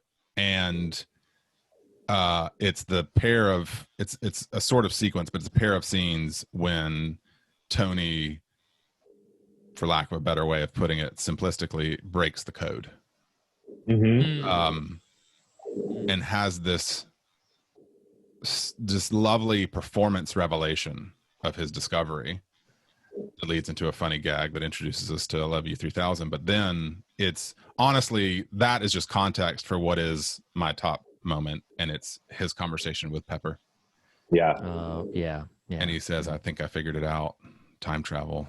And you, what is so impressive about this film is that conversation is so dumb. It's so dumb, right? It's utter genre fodder. It's the thing, the wacky scientist cracks the code on time travel. But they invest such earnestness and verisimilitude into the idea that this might even be possible. And, RDJ, and you can tell the two of them have that familiarity, and he says, I can't help everybody. And she said, it sort of seems like you can. Not if I stop. I could put a pin in it right now and stop. Something tells me I should put it in a lockbox and drop it in the lake and go to bed. But would you be able to rest? And the scene hangs on his face. And why that scene is so powerful to me is, and this seems like an odd sort of thing to throw in here, but I'm often fascinated, and one day we'll maybe put pen to paper on this idea in adventure and mythic storytelling of not the hero of destiny, but the hero of choice.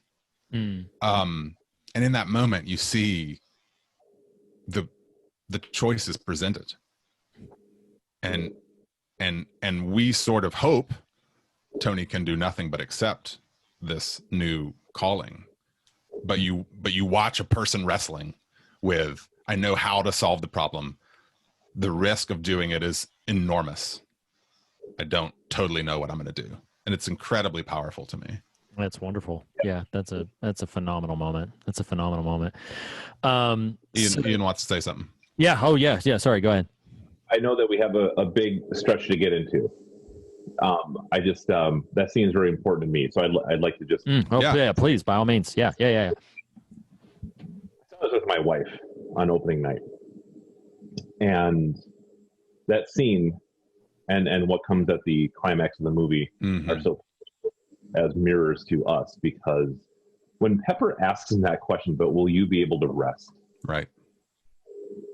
She has had there's been an antagonism in their relationship for years by this point. And it was most volatile in Iron Man 3, right, where he literally could not rest. He can't sleep. His fear, his anxiety, he is building just an army of suits to be omnicompetent for any threat that can come his way, to project an unflappable, undefeatable appearance to the world, no matter what the world can throw at him. And Pepper just won't have it anymore, and it's what I think is great about this series is that it's just alluded to, like why is Pepper not around? Like, oh, well, she's doing some other things. And then it's like, he says in Civil War, like, yeah, well, I got rid of those suits, but then, I had to do something else, and then I had to do something else, and I had to do something else. And and like, you get it. You're like, well, yeah, you're Iron Man. You have a calling, but it's having that effect between them. So for Pepper to ask that question, it's no longer about her trying to, she says, like, trying to get you to stop is one of the only failures in my life. Mm-hmm. And she's saying it with a smile at this point. You know, this is the recognition, like, Tony, you're supposed to do this. And she's not combating it. And we're going to get to the last sequence, but the fact that she says this and shows up at the end to fight with him, like, back to back. The Tony stuff, the Hawkeye stuff, the Thor stuff, it just hits me because in an especially, like, painful and poignant way, because I had egregiously failed myself, and I have with my wife. I have sinned egregiously. I've alluded to a dark time in my past when I've been on here before, and I've been unfaithful to my wife. And I had felt like Hawkeye standing in the ring, like, don't give me hope. And I felt Thor, like, just let me do something good, just let me do something right. And I will never forget leaving Endgame, and again, just having this mirror presented that a rift can be overcome between Pepper and Tony, and a rift can be overcome between me and my wife, and I can be restored, that I can be forgiven. It doesn't matter who I've been or what I've done. If I walk out that door, I can be an Avenger. that don't put this in a lockbox and throw it in the bottom of the lake. Yeah. Well, and I want to encourage you in that, and a scene that jumped out to me, and Reed, I thought this is where you were going. And Ian, you are welcome in the Avengers, and we are grateful for your vulnerability. Reed, I thought you were going to say this when you said, I don't know that the MCU meant this spiritually. We referenced recently on some episode about a character story, once a character story has ended, and part of, I want to enmesh this in what you're saying, Ian, because immediately before this scene, because Tony, this scene gives Tony the permission, right? It's the knowledge of how to do it and the permission that he can go do it. But the scene before that signals to me the end of Tony Stark's story. And that's when Morgan comes out to him and says, Mommy sent me to come save you. And he says, I'm saved. And I was like, that's it. Tony Stark's story is over right there. Yeah. Because he has all he needs.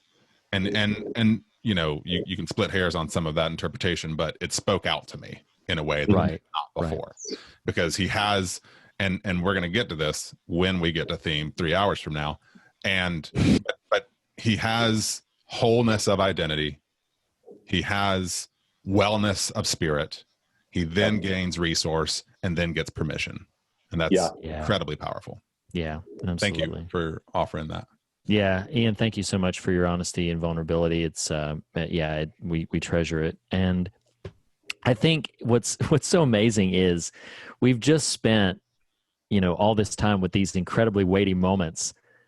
We haven't even touched on the last hour. Like, we haven't even, this film has so much richness to it, and there's so much that we still left on the table. So much of the we're talking about weighty moments. There's so much fun to be had, with the when you go back through the greatest hits of Avengers 2012, and even some moments with Thor: The Dark World. We didn't even talk about like Thor's touching reunion with his mother. Great. And just all these wonderful things that are both humorous and heartwarming and heart-filled.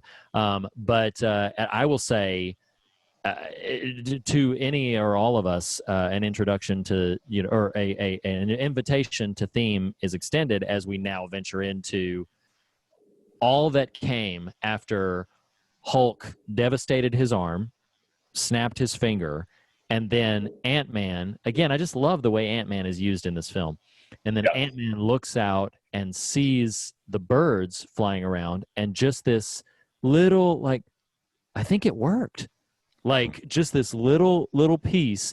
And then what's brilliant from a storytelling perspective, stepping out of theme for a minute, what's brilliant from a storytelling perspective, the smartest thing they could have done, and did do it as a story, is the moment Ant-Man just plants this little seed that says, I think it worked, then the next shot, the very next shot, is Hulk's eyes widening as Thanos' ship just blasts through and just destroys everything. And now suddenly they're in the thick of the fight of their lives. And the reason it's so brilliant is because it completely, like, if you can visualize the efforts of the storytellers, they're literally turning your head. Okay, you saw that over there? Now look over here for a little while. You know, we've got some other stuff to show you over here. And that's so brilliant, because then you set it up for just one of the greatest payoffs, in my opinion, in cinema history. But down.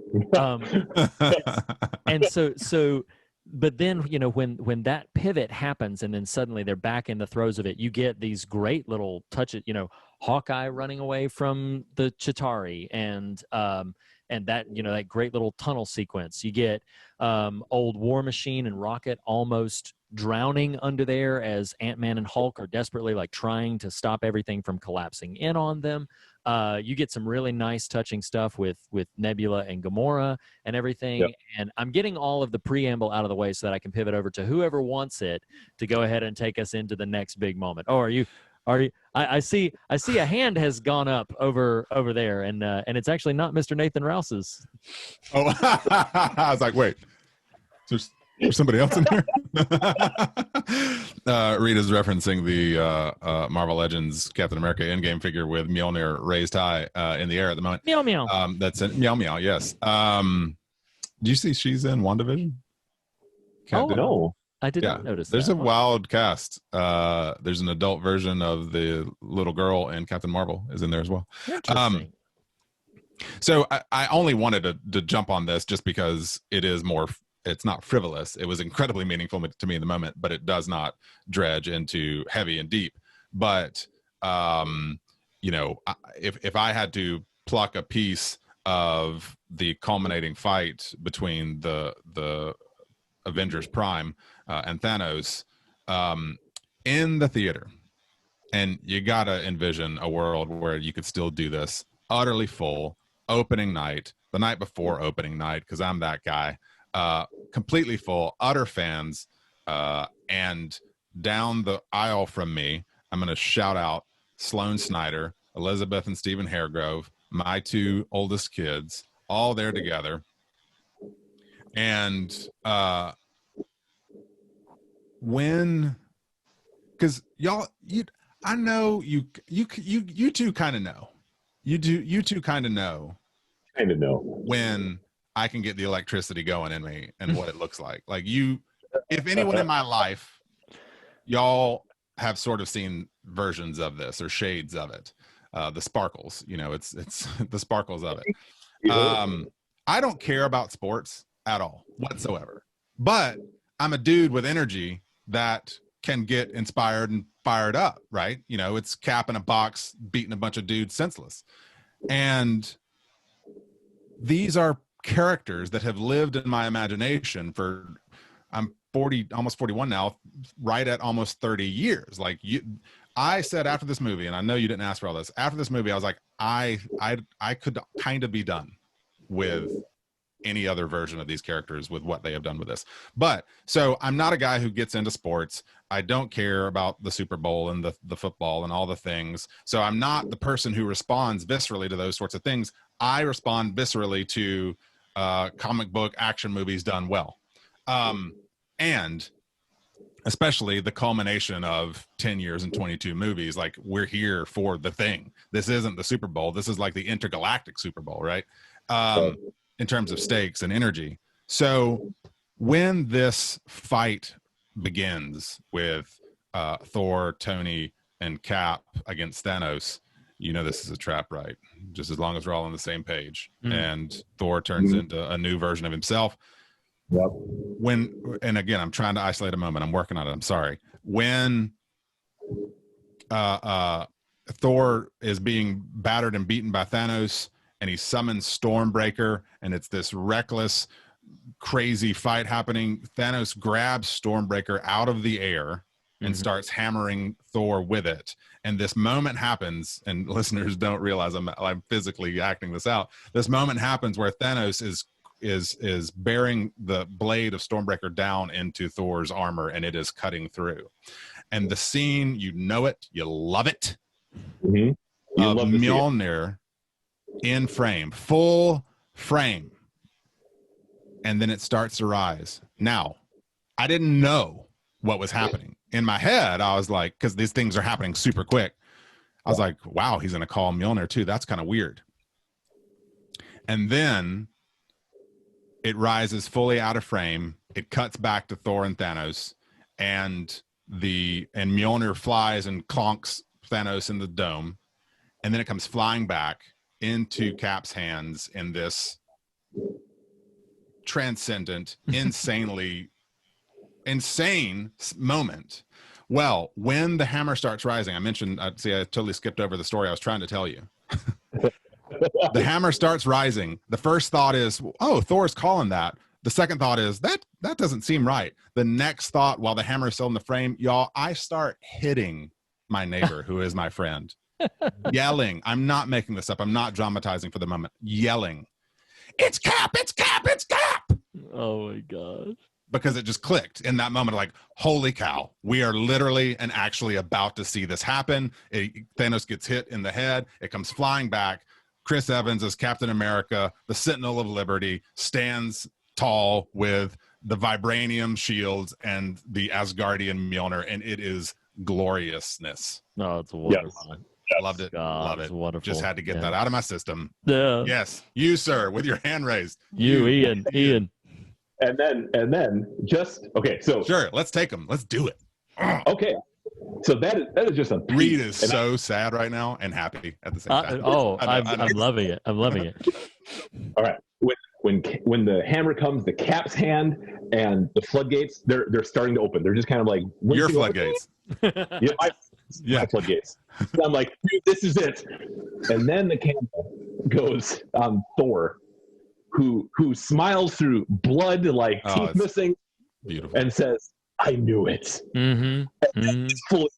It's just like no shame. It's just buckets of hot tears. And it's so beautiful. Nathan, I texted you about this the morning after I saw Endgame. Because, dude, like, Thor's awesome. Okay, I love Thor. I love Thor. But there's something so heart-swelling to the point of, like, breakingly beautiful about Thor saying, I knew that man was worthy to lift, summon that thing. That is the best man that I know. And that's wonderful. Yeah. That means like he was kidding before. He could lift that thing. I knew it. I know Steve Rogers is worthy. And it's beautiful in and of itself. But when I see it the first time at the moment that I do, that's what you guys have done for me too. You guys know my story, and you know enough about me to say, no, I don't have time for this guy. You know that those things are true about me. And Steve, people can name things like, oh, you went against the UN, you broke the Sokovia Accords, you protected like this known terrorist and took him to Wakanda. But Thor and you guys in parallel, you're saying like, yeah, I know true things about him, but it's not the truest thing about him. I know the truest thing about him. And that man can lift that hammer. And that's not I'm not trying to describe any greatness to myself. No, it's just, I hear you. That's how we do this thing. That's how we do this. It's just the glee of I knew that my friend was worthy. Well, what's so amazing, and this is coming to me in real time, Ian, is like it's Hemsworth Thor. You said it. Visually, he's beaten and broken. More than that, he's got a giant purple warlord holding him down. He's like, I knew it. That guy. It's almost like you want him to pat Thanos and be like, you are so effed. You know, like it's so great. Oh, it's awesome. Because then you've got the wha-bang and the chang and the throwing the shield and throwing the hammer and he crashes the lightning, crashes the lightning down on him and everything. And he's swinging it and just running and just like, go get him, crap. Yeah, it's awesome. It's awesome. And so I think what's so really wonderful about that, you have all of those moments, and those are thrilling, they're powerful, they're inspirational, they're beautiful. And then you get Thanos kind of riled up because he just got his butt handed to him by Mjolnir, and service of the great old red, white, and blue. And then he takes the fight back to him, smashes things, and then like you can see the shock on Cap's face as the shield starts to break. Like, whoa, this is something, new territory. It was completely vibration absorbent and everything, but now like he's smashing it, right? And so then Thanos, and I don't remember the line, but then Thanos basically he gives some sort of like glib cry of battle of like, the destruction I'm about to rain on you is, I forget exactly the wording, but he basically is like, this, I'm going to enjoy this. Like, this is going to be fun. And then all of them, all of the Shatari and all of his minions and all of them just come pouring out. And all you have is Hulk, War Machine, Rocket, and Ant-Man buried under rubble. Iron Man straight up groggy, knocked out. Thor just kind of, scarred up and sort of, beaten over there, and Cap's shield is busted in half. And the man, I cited this in Infinity War. It is my favorite moment in the Infinity Gauntlet comic book. And I have to believe there was some intentionality to calling that out when Cap does this. But when everybody else has been decimated, and then Cap is the one who sort of stands Thanos and stares him down in the comic book. And so then groggy, bruised, bloody-mouthed Cap stands up, restraps the broken shield, and he just knows. Awesome. He just knows. He's just like, I'm just going to go in and hopefully last as long as I can last. It hurts. It visibly hurts. Absolutely. Absolutely. Last time. Oh, and then when he steps forward and it's just like, okay, it's just me. Maybe Tony and maybe Thor will come too, but at the moment it's just me. And he gets in then, and I love that, like, the radio crackles a little bit. It crackles. Yep. It's just this little, like, it's such a wonderful touch that it just like crackles. And it's like, hey, can you hear me? Cap, can you hear me? And then there's just like this moment, because he's just like, what, you see it on his face. It's like, what is that? And what I love about it is so brilliant is that could be anybody. Like that voice could be anybody. It could be, Ant-Man. It could be somebody else trying to, like, it could be anybody. But then when he says, it's Sam. Yeah. and then he delivers that glorious, because, the way, Nathan, you referenced Winter Soldier, but, the way they met is jogging in the park. And when they're jogging in the park, and Cap kept coming up to him, is like, on your left. And then Sam's like, don't you say it, on your left, on your left.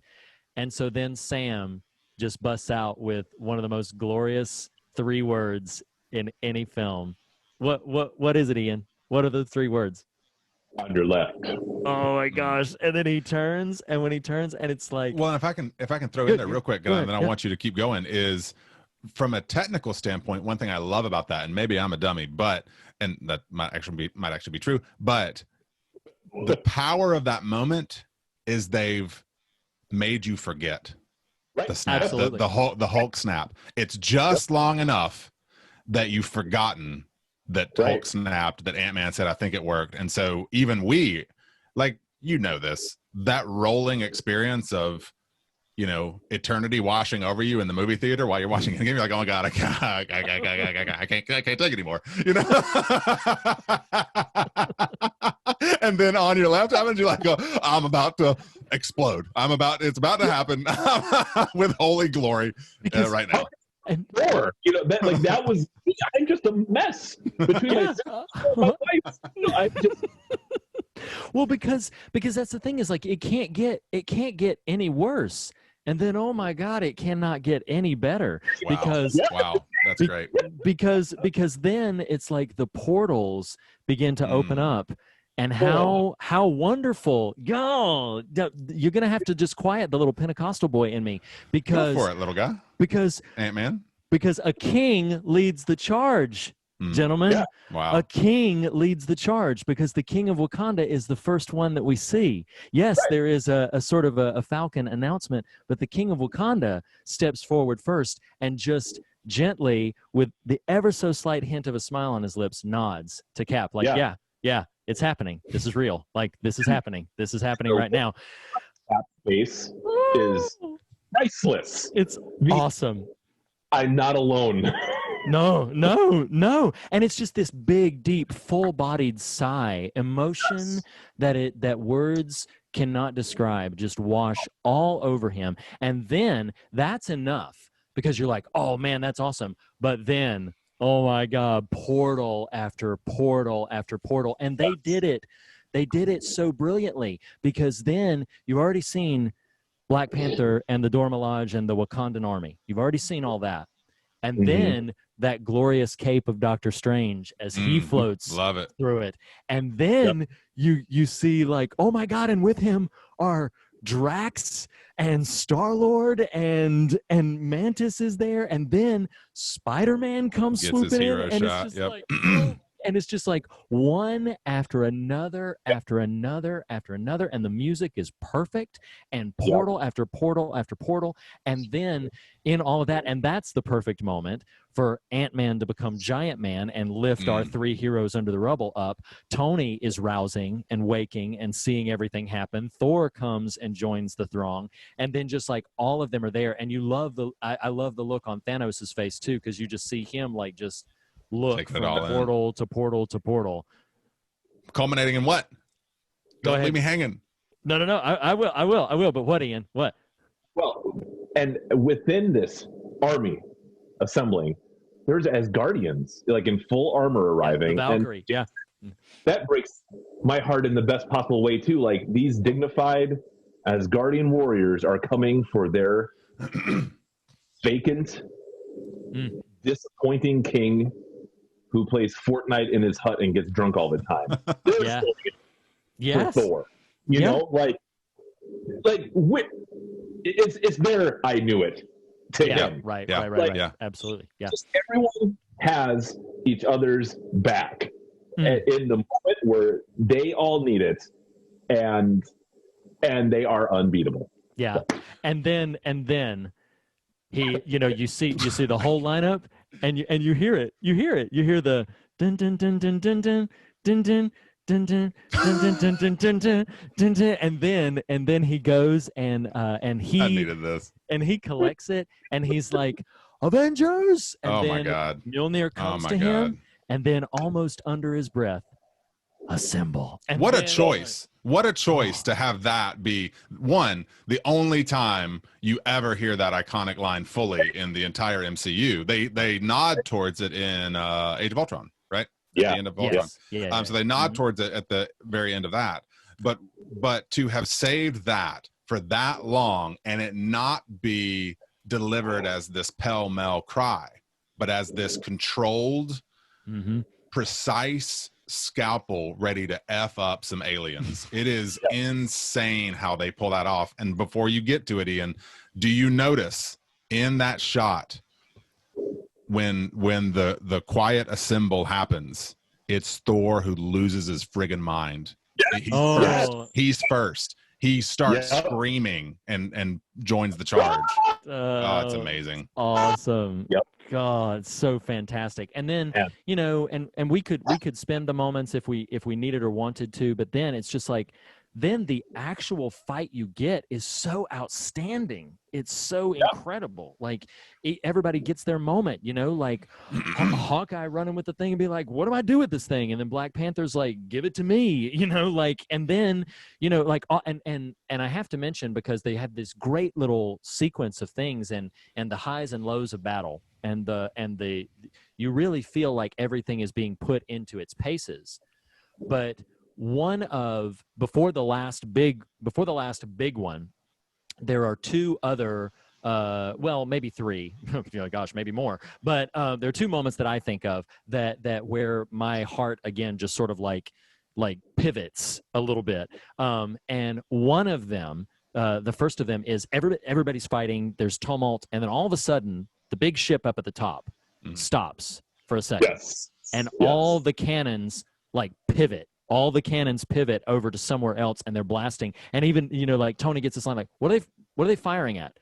And then you see it come down, because I'd forgotten about her. I thought like, oh yeah, she just saved Tony. They said she wasn't going to see anymore. And then out of the blue comes Captain Marvel and freaking levels the ship. Yeah. Freaking sinks the battleship. Like she just like goes in and just like devastates the thing. Oh my gosh. And so then, you know, so I'll mention that, and then I will mention one more moment, and then probably shut up and let you gentlemen say whatever you want to say about it. But then, of course, you know, when they're trying to get the gauntlet over to the little van, which is a great callback. But they're trying to get the gauntlet over to the van, and when they're trying to get it over there, and then they're like, how are you going to get, you know, Spidey's like, how are you going to get it past all this? And then of course she'll have help, and it's this great, you know, the fight is female, you know, like it's, and yes, it's a very sort of intentional moment, but it's a moment I love and just makes my heart swell. It does. It really does. So yeah, that's, I think Ian, what you got? Anything before we get to Tony? Yes. One thing is, so we have Hawkeye running with the nano gauntlet, and Black Panther calls him Clint. Yes. And their only prior interaction was Civil War, and Clint says what his name is. Black Panther says, I don't care. So right. It's just, we're all here, and we are on one side. And it's just things like that. I love it, man. Like, just call it Clint. Give me the gauntlet. Wonderful. And Giant Man punching out a Leviathan. That's Phil's favorite scene in the battle. He just freaking loves that. God, seconded by Drax jumping on top of the gargantuan behemoth and just get it again. But I gotta tell you, I think that Captain Marvel arriving is fantastic. The battle is wonderful, but like the next moment of real pathos before we get to Tony is Tony had said, Doctor Strange, you said 1 in 14 million. Man. So good. Tell me this is it. And so Doctor Strange says, if I tell you how it happens, it won't happen. And Nathan, if you have something else before we get to Tony proper, I won't say this part. You can do it. Okay. The signal that Doctor Strange gives him. Yeah. Just that one. And Tony knows. That's all it takes. And Tony knows what needs to be done now. And again, it's what's shown and not told to us. Yes. Convincingly portrayed that just makes this movie work so spectacularly. Well, and you know, it's trying to tie the bow off here. We mentioned earlier the permission Tony has, and now he has the knowledge. He had resource, he had permission. Now he has the knowledge of how to solve this very real problem. And you know, you had this whole. You referenced it, Ian. I think you referenced Hulk. The scene of who will wear the gauntlet, the new gauntlet, and we come to find out it is Tony. And before Reed, do you care if I walk us into do it? That? No. Okay. Well, right before we get to that, I do love one of the final moments previous to that, and it'll move us straight into that moment, is the brutal fisticuffs between Carol, Captain Marvel, and Thanos that requires him to physically remove one of the gems to be able to incapacitate her. That's great. I love. Yeah. Is it he headbutts her and it does nothing? Is that right? Yeah, he headbutts her and she doesn't move. Yeah. Right. That's a great moment. But then, you know, so he removes, I think, the powered stone and wallops her, so she's out of the fray. Tony has gotten the signal at whatever point it was from Strange, leaps onto the gauntlet one final time. Thanos swipes him away. Unbeknownst to us, he has taken all the stones. And I remember thinking, oh my God, are they really about to do this again? Like, what are we going to do here? Yep. And Tony, Thanos delivers his now iconic reiterative line as he snaps once more, thinking he's ultimately solving his problem or achieving his goal. I am inevitable. And then nothing happens. And you cut and nothing. And I think, does he do it twice? I think he does it twice. He does it twice. And then you cut to Tony on his knees showing this gauntlet, and you hear this wild sound effect, props to the Foley artist, of the cosmic energy now imbuing itself into his armor, and the now infamous "I am Iron Man," this beautiful folding of the whole experiment, and him willing himself to sacrifice himself, presumably knowing that, to be able to accomplish the task they've all been working so hard to achieve.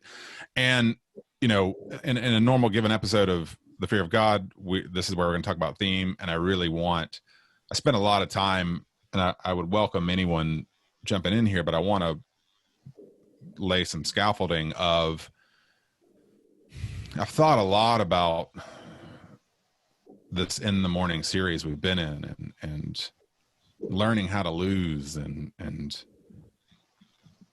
you know, the themes that have arisen, and you know, Ian, I don't know how closely you've been able to follow the series, but a lot of really potent and powerful ideas have presented themselves as we've meditated on just that, on death and loss. And we brought up these initiation notes in the Infinity War conversation, and so I was trying to contextualize my spirit around those ideas as I examined this film. And you know, one, Reed, we keep coming back, and it presented itself rather fully and through the leftovers of I Live Here Now, and this sense of place, and this sense of self-knowledge, and this sense of knowing yourself as yourself. And you used it as your favorite moment in the MCU of I Am Iron Man, this infantile declaration of identity, right? This, I don't even totally know what I'm saying, you guys, but this is me. Yeah, right. Now met in full knowledge of place and self. Yeah. And I do want to add here, because this something that I think is so powerful about that opening hour, and the image that was coming to me is a boulder with water running, like a boulder in a stream, and the water just running around it. That is Thanos. Thanos is that boulder. Nothing they do is going to succeed against him. He is in many ways inevitable. Cap says, I don't know what I'm going to do if this doesn't work. Like, they don't achieve success. And what is it that ultimately achieves success in a certain sense? It's not crashing on it. It's succumbing to it in a certain way. But you only get there. You know, we started the series talking about pandemics and knowledge of death and apprehension of the frailty and fragility and the things we paper over in order to resist that knowledge. But to come into full knowledge of self, knowing no longer am I crudely declaring a name for myself. I am now living in, owning, and fully aware of who I am, and thus what I have to do. And Ian, on Infinity War, this came up. It was me calling back a thing you'd said before, so I'm calling back you. On one of our episodes that you've appeared on before, you talk about life as a gift. And on Infinity War, you bring up criticism of, which is still incredibly valid, if not more so, voices from the church sector in our current moment glibly being okay with trading lives, and that life is good. And I've really been marinating on that. And I think what's so powerful to me, and I'm going to do a terrible job of really articulating the import that it's had on me, is life is a gift. And Tony in that moment returns that gift to others. Yes. And what that means, and so few of us will be able to enter into that state self-aware. You know what I mean? Like a freak car accident or whatever, you know, like rarely do you get to choose the means of your passing. But at the same time, there's something to be learned in that example, you know, and I don't want to heighten it to a Christ metaphor, although it's there, because that risks putting it out of reach, right? Like, oh, well, that's too lofty for us. But at the same time, if life is a gift to us, it doesn't even have to be in a biological sense that we give that gift away, but learning and training ourselves to find opportunity to give that gift to others. And Right. Anyway, I just really wanted to draw that through line of where he is and the sense of purpose and personhood and place and agency and full knowledge, and then turning that into a gift that saves others. Yeah, well, I love the way that you've articulated that like he gives that back. Like I just loved the phrasing of it, that he instead of trading lives, like we've said it, you know, multiple times, the only acceptable loss is your own. You know, we've refrained that, and I just love the idea of he's not losing his life, he's giving it. You know, like he's That's actually powerful.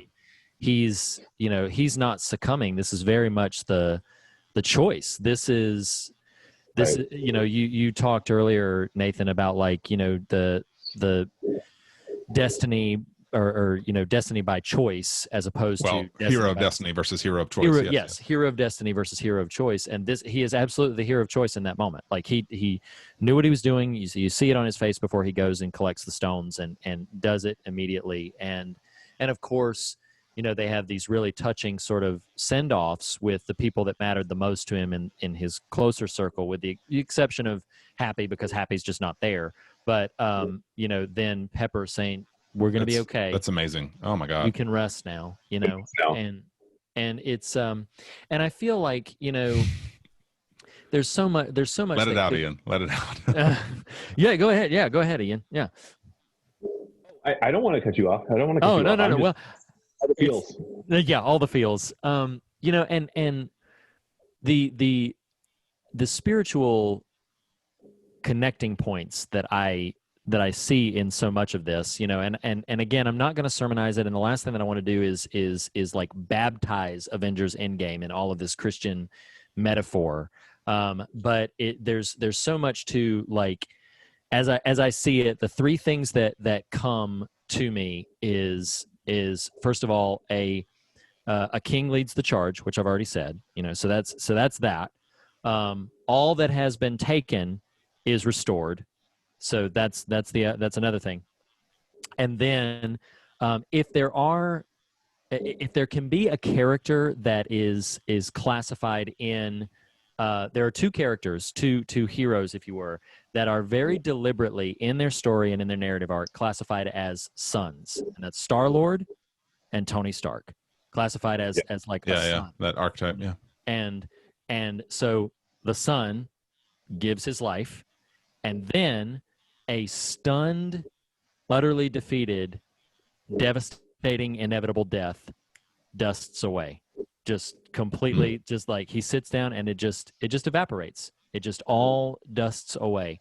And there's so much richness in my heart about thinking, because we began this series as the pandemic was sort of hitting America, and as it was all just sort of like ramping up. And here we are now, and we're not on the other side of it.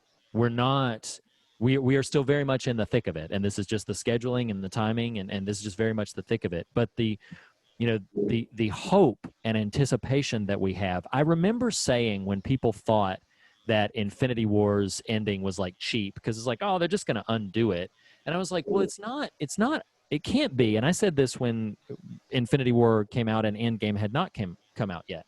I said, it can't just be a cheap reversal. It's not just going to be a do-over. It has to be. And I love so much that the script writers very deliberate about, like, we bring back everything we've lost, but not get rid of what we found. We keep what we found. And so they didn't just like, oh, we're going to retcon it, go back to 5 years earlier and win the fight at Wakanda this time. Like, no, they somehow birthed this resolution born of all the sacrifice that had been wrought previously. Like, all of it had consequences that still reverberate out into whatever happens after this in the MCU. And of course, not only Black Widow at Vormir, but also Tony Stark, like, not coming back. Like that, right. that is gone.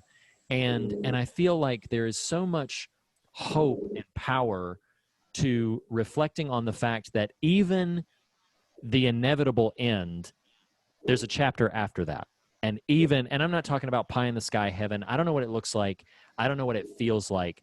But I am talking like in the depths of my spirit, we avoid for a number of reasons. We avoid getting super, super like, church redback hymnal, pew sitting language kind of thing. But in the depths of my spirit, y'all, I believe that a king will lead a charge to the restoration of all things. I believe that in the depths of my spirit. Do I know what it looks like? Do I know what it feels like? Do I know a timetable? No, I don't have any of that stuff.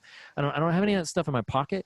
And to be honest, I'm incredibly skeptical of anybody who says they do have all of that stuff in their pocket. But I deeply believe somewhere in my spirit, there is this little Ant-Man knocking on my door saying, hey, someday a king is going to lead the charge and restore all things, and all will be made right.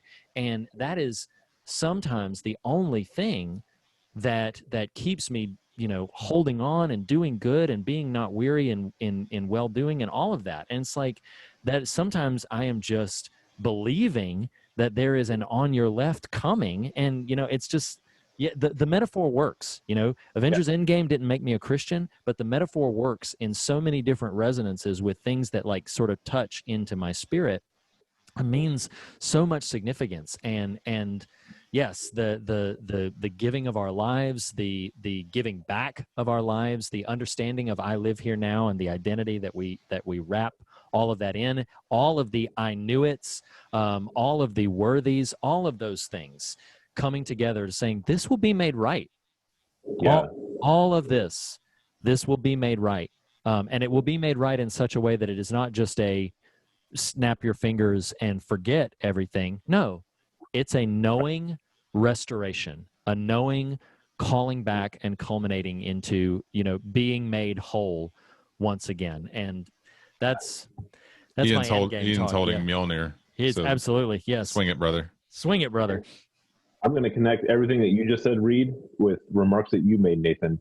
I dug out a notebook because something I wrote this past weekend connects here to not trading life, but giving up life to I don't know precisely what that looks like, but I believe it. I listened for On Your Left. And what I want to contribute right now in this moment is you can't say on your left to yourself. It has to be someone saying on your left. That's a word that comes to you. You can't do that for yourself because we deceive ourselves all the time. We need a voice from another who comes out of nowhere and says on your left. It's on its way. And we do that for each other. We hear that word. Christ is that word. And he's coming. The king is coming to vanquish death and darkness. But we echo that word to each other. We only get through this thing together. And that's where I want to connect it to, I told you guys, I was just at a socially distanced retreat with my church and my family this past weekend. And our bishop made some remarks that I wrote down, and I thought, I'm saving this because we're doing Endgame this week. Because he talks about friendship. And I'm like, okay, here we go. And he talked about friendship. He called it partnership in the impossible. And wow, that's great. he was talking about how Mary, she has the enunciation. Yeah, you will be overshadowed by the Almighty, and you will conceive, though you've not known a man, which is impossible. But she says, okay, let it be to me according to your word, and immediately hastens to see Elizabeth because she needs a partner in the impossible. And it's not Mary knows, oh, I need a partner in the impossible.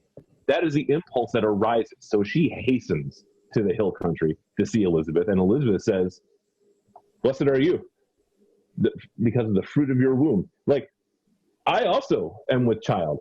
I can go with you on this. We can do the impossible together.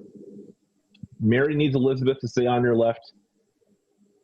I've needed you guys so many times over the last 2 years to say on your left. To be partners in the impossible together. That's a call that the Lord places on us. And like, as much as I love C.S. Lewis, I don't remember seeing this text, but the bishop mentioned Lewis somewhere modifies what Jesus says in the farewell discourse, like, you have not chosen me, I have chosen you. Lewis modifies to talk about friendship. He says, you have not chosen one another, but I have chosen you for each other. And I cannot think about Endgame without thinking about you guys, without thinking about friends, man, without thinking about partners in the impossible, because I would not be here in the state I am without you guys. And that's not paltry. That is nothing short of the truth. When everyone arrives through those portals in Endgame, that is the same feeling that I feel when I know, okay, Reed's out there, Nathan's out there, Blake's out, Jeff's out there, Andy's out there, Trevor's out there, Caleb's out there. They're all out there. From where I'm standing, I see limitless hordes. You wanted more? You want and I know it's not just me. Yeah. We're all here. And we persevere through our friendship. And here's the point. Not trading lives, but giving up your life. Giving up your life in everyday ways for your friends. You're right, Nathan. Most of us are not going to get called to snapping an infinity gauntlet. Of course not. But we bear that calling of laying down our lives, giving up our lives for each other in myriad unsexy ways. And I think we're like Peter, right? Like, we tell the Lord, like, I'll die for you. Yeah. But like what the Lord says to most of us is, no. Like, what I want you to do is live, because in many ways that's a lot harder than what you're talking about. Wow. Yeah. Anyone can lay their head down and just get the head chopped off in a moment. What I need you to do is to do thankless, inconvenient, unglamorous things on a weekly basis for a few decades. That's the sacrifice that I need you to make. And it is a kind of dying. And brothers, you have helped me bear my own death, and I hope in other ways that I can embody that giving up of life for you or for others. And I hope that others hear this and feel life not being traded, but being given. If I can throw in one thing there, and this will basically be all I've got remaining, unless you get me talking about Cap and Milner again. I do want to tag on there too. It's sort of the glue of all the things that are being said is in terms of this concept of friendship. And I love that phrasing, partnership in the impossible. You know, Ian, how you just categorize, or how you just described this of the thankless work, the decades long, the long suffering, the long obedience in the same direction, all of these things saying the same thing in different ways. One thing I find so beautiful in the Tony passing scene is there's one, we mentioned this last week with Michael Caine or whenever that was, Children of Men, you know, no condemnation. when Michael Caine refers to the story of Clive Owen and Children of Men. But so there's no condemnation in the scene. There's also no resentment. There's nothing but peace when Pepper says, "We'll be okay. Yeah. You can rest now. It's okay." And to your point, not all of us are going to suffer a death and have that set over us, but every now and then we're going to need rest. Yeah, absolutely. And the partners in the impossible are there to say, it's okay. We are okay. You rest. You need it because you have to, whatever it is that is next for you. You're going to need that energy and that strength, and it's only going to come from your capacity to rest.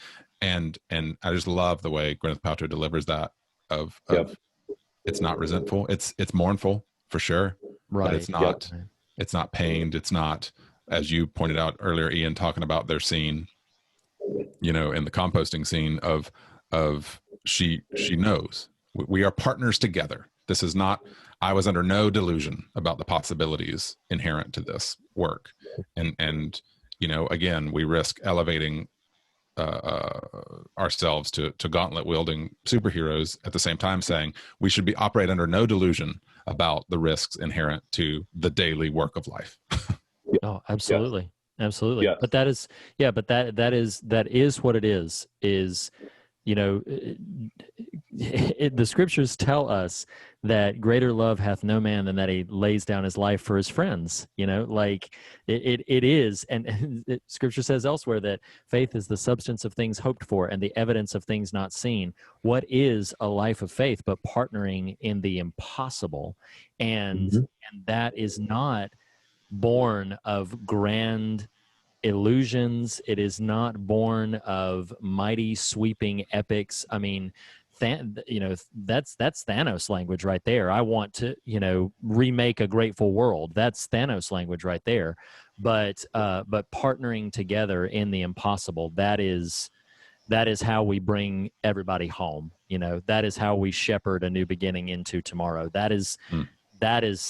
It's partnering in the impossible. It's beautiful. I don't want to dilute it by beating it to death, unless anybody has anything just swelling and burning in their heart. I think that is a powerfully potent way to end this extensive conversation that has been tremendously fun, spirit lifting for me. Just incredibly grateful to be able to have this conversation with you both. Thank you so much for being in my little assembly, with me in my life. I'm privileged to have good people surrounding me in my life and partnering in the impossible with me, even if that means just making it through a day, and for any of our friends who know us in the real, for any of our listener friends who know us through the airways, for anybody who just knows us that may stumble upon this in any context, we desire to partner with you in the impossible, and that we are with you. We are in it. So let's be in it then. And we will, whatever it takes, which I can't believe that's the first time we've said that in this conversation, but whatever. Well, like Avengers Assemble, you got to save it for when it counts. You got to save it. Exactly. So whatever it takes, we will together Fight of our lives. We will partner in the impossible and shepherd a new beginning into tomorrow together. So, gentlemen, this has been a privilege. This has been an absolute delight. I love you both deeply and dearly. We don't do on this one. We didn't in Infinity War, and we're not going to do the fog meter this time around. So we recommend Endgame, though. We do recommend Endgame, yes, if you can't tell by the 2.5-hour conversation. So, gentlemen, it is a delight to know you and to walk through life with you. Thank you both very much. Yeah, worthy. And so, listeners, stay tuned for our general social media cues. We will see you next week, where we launch into our beautiful October. We have some special things planned for you. Something Wicked This Way Comes is on book club. And then, so we'll see you next week for that. Ian, thank you so much for taking time out of your evening to be here. Nathan, as always, thank you very much. And listeners, as we say on every episode, the fear of God is the beginning of wisdom, but is not the end of the conversation. And in that spirit, we encourage you to fear nothing else and be on your way rejoicing. We'll see you next week, everybody. We love you. 3,000. Oh, we do love you. 3,000. Bye.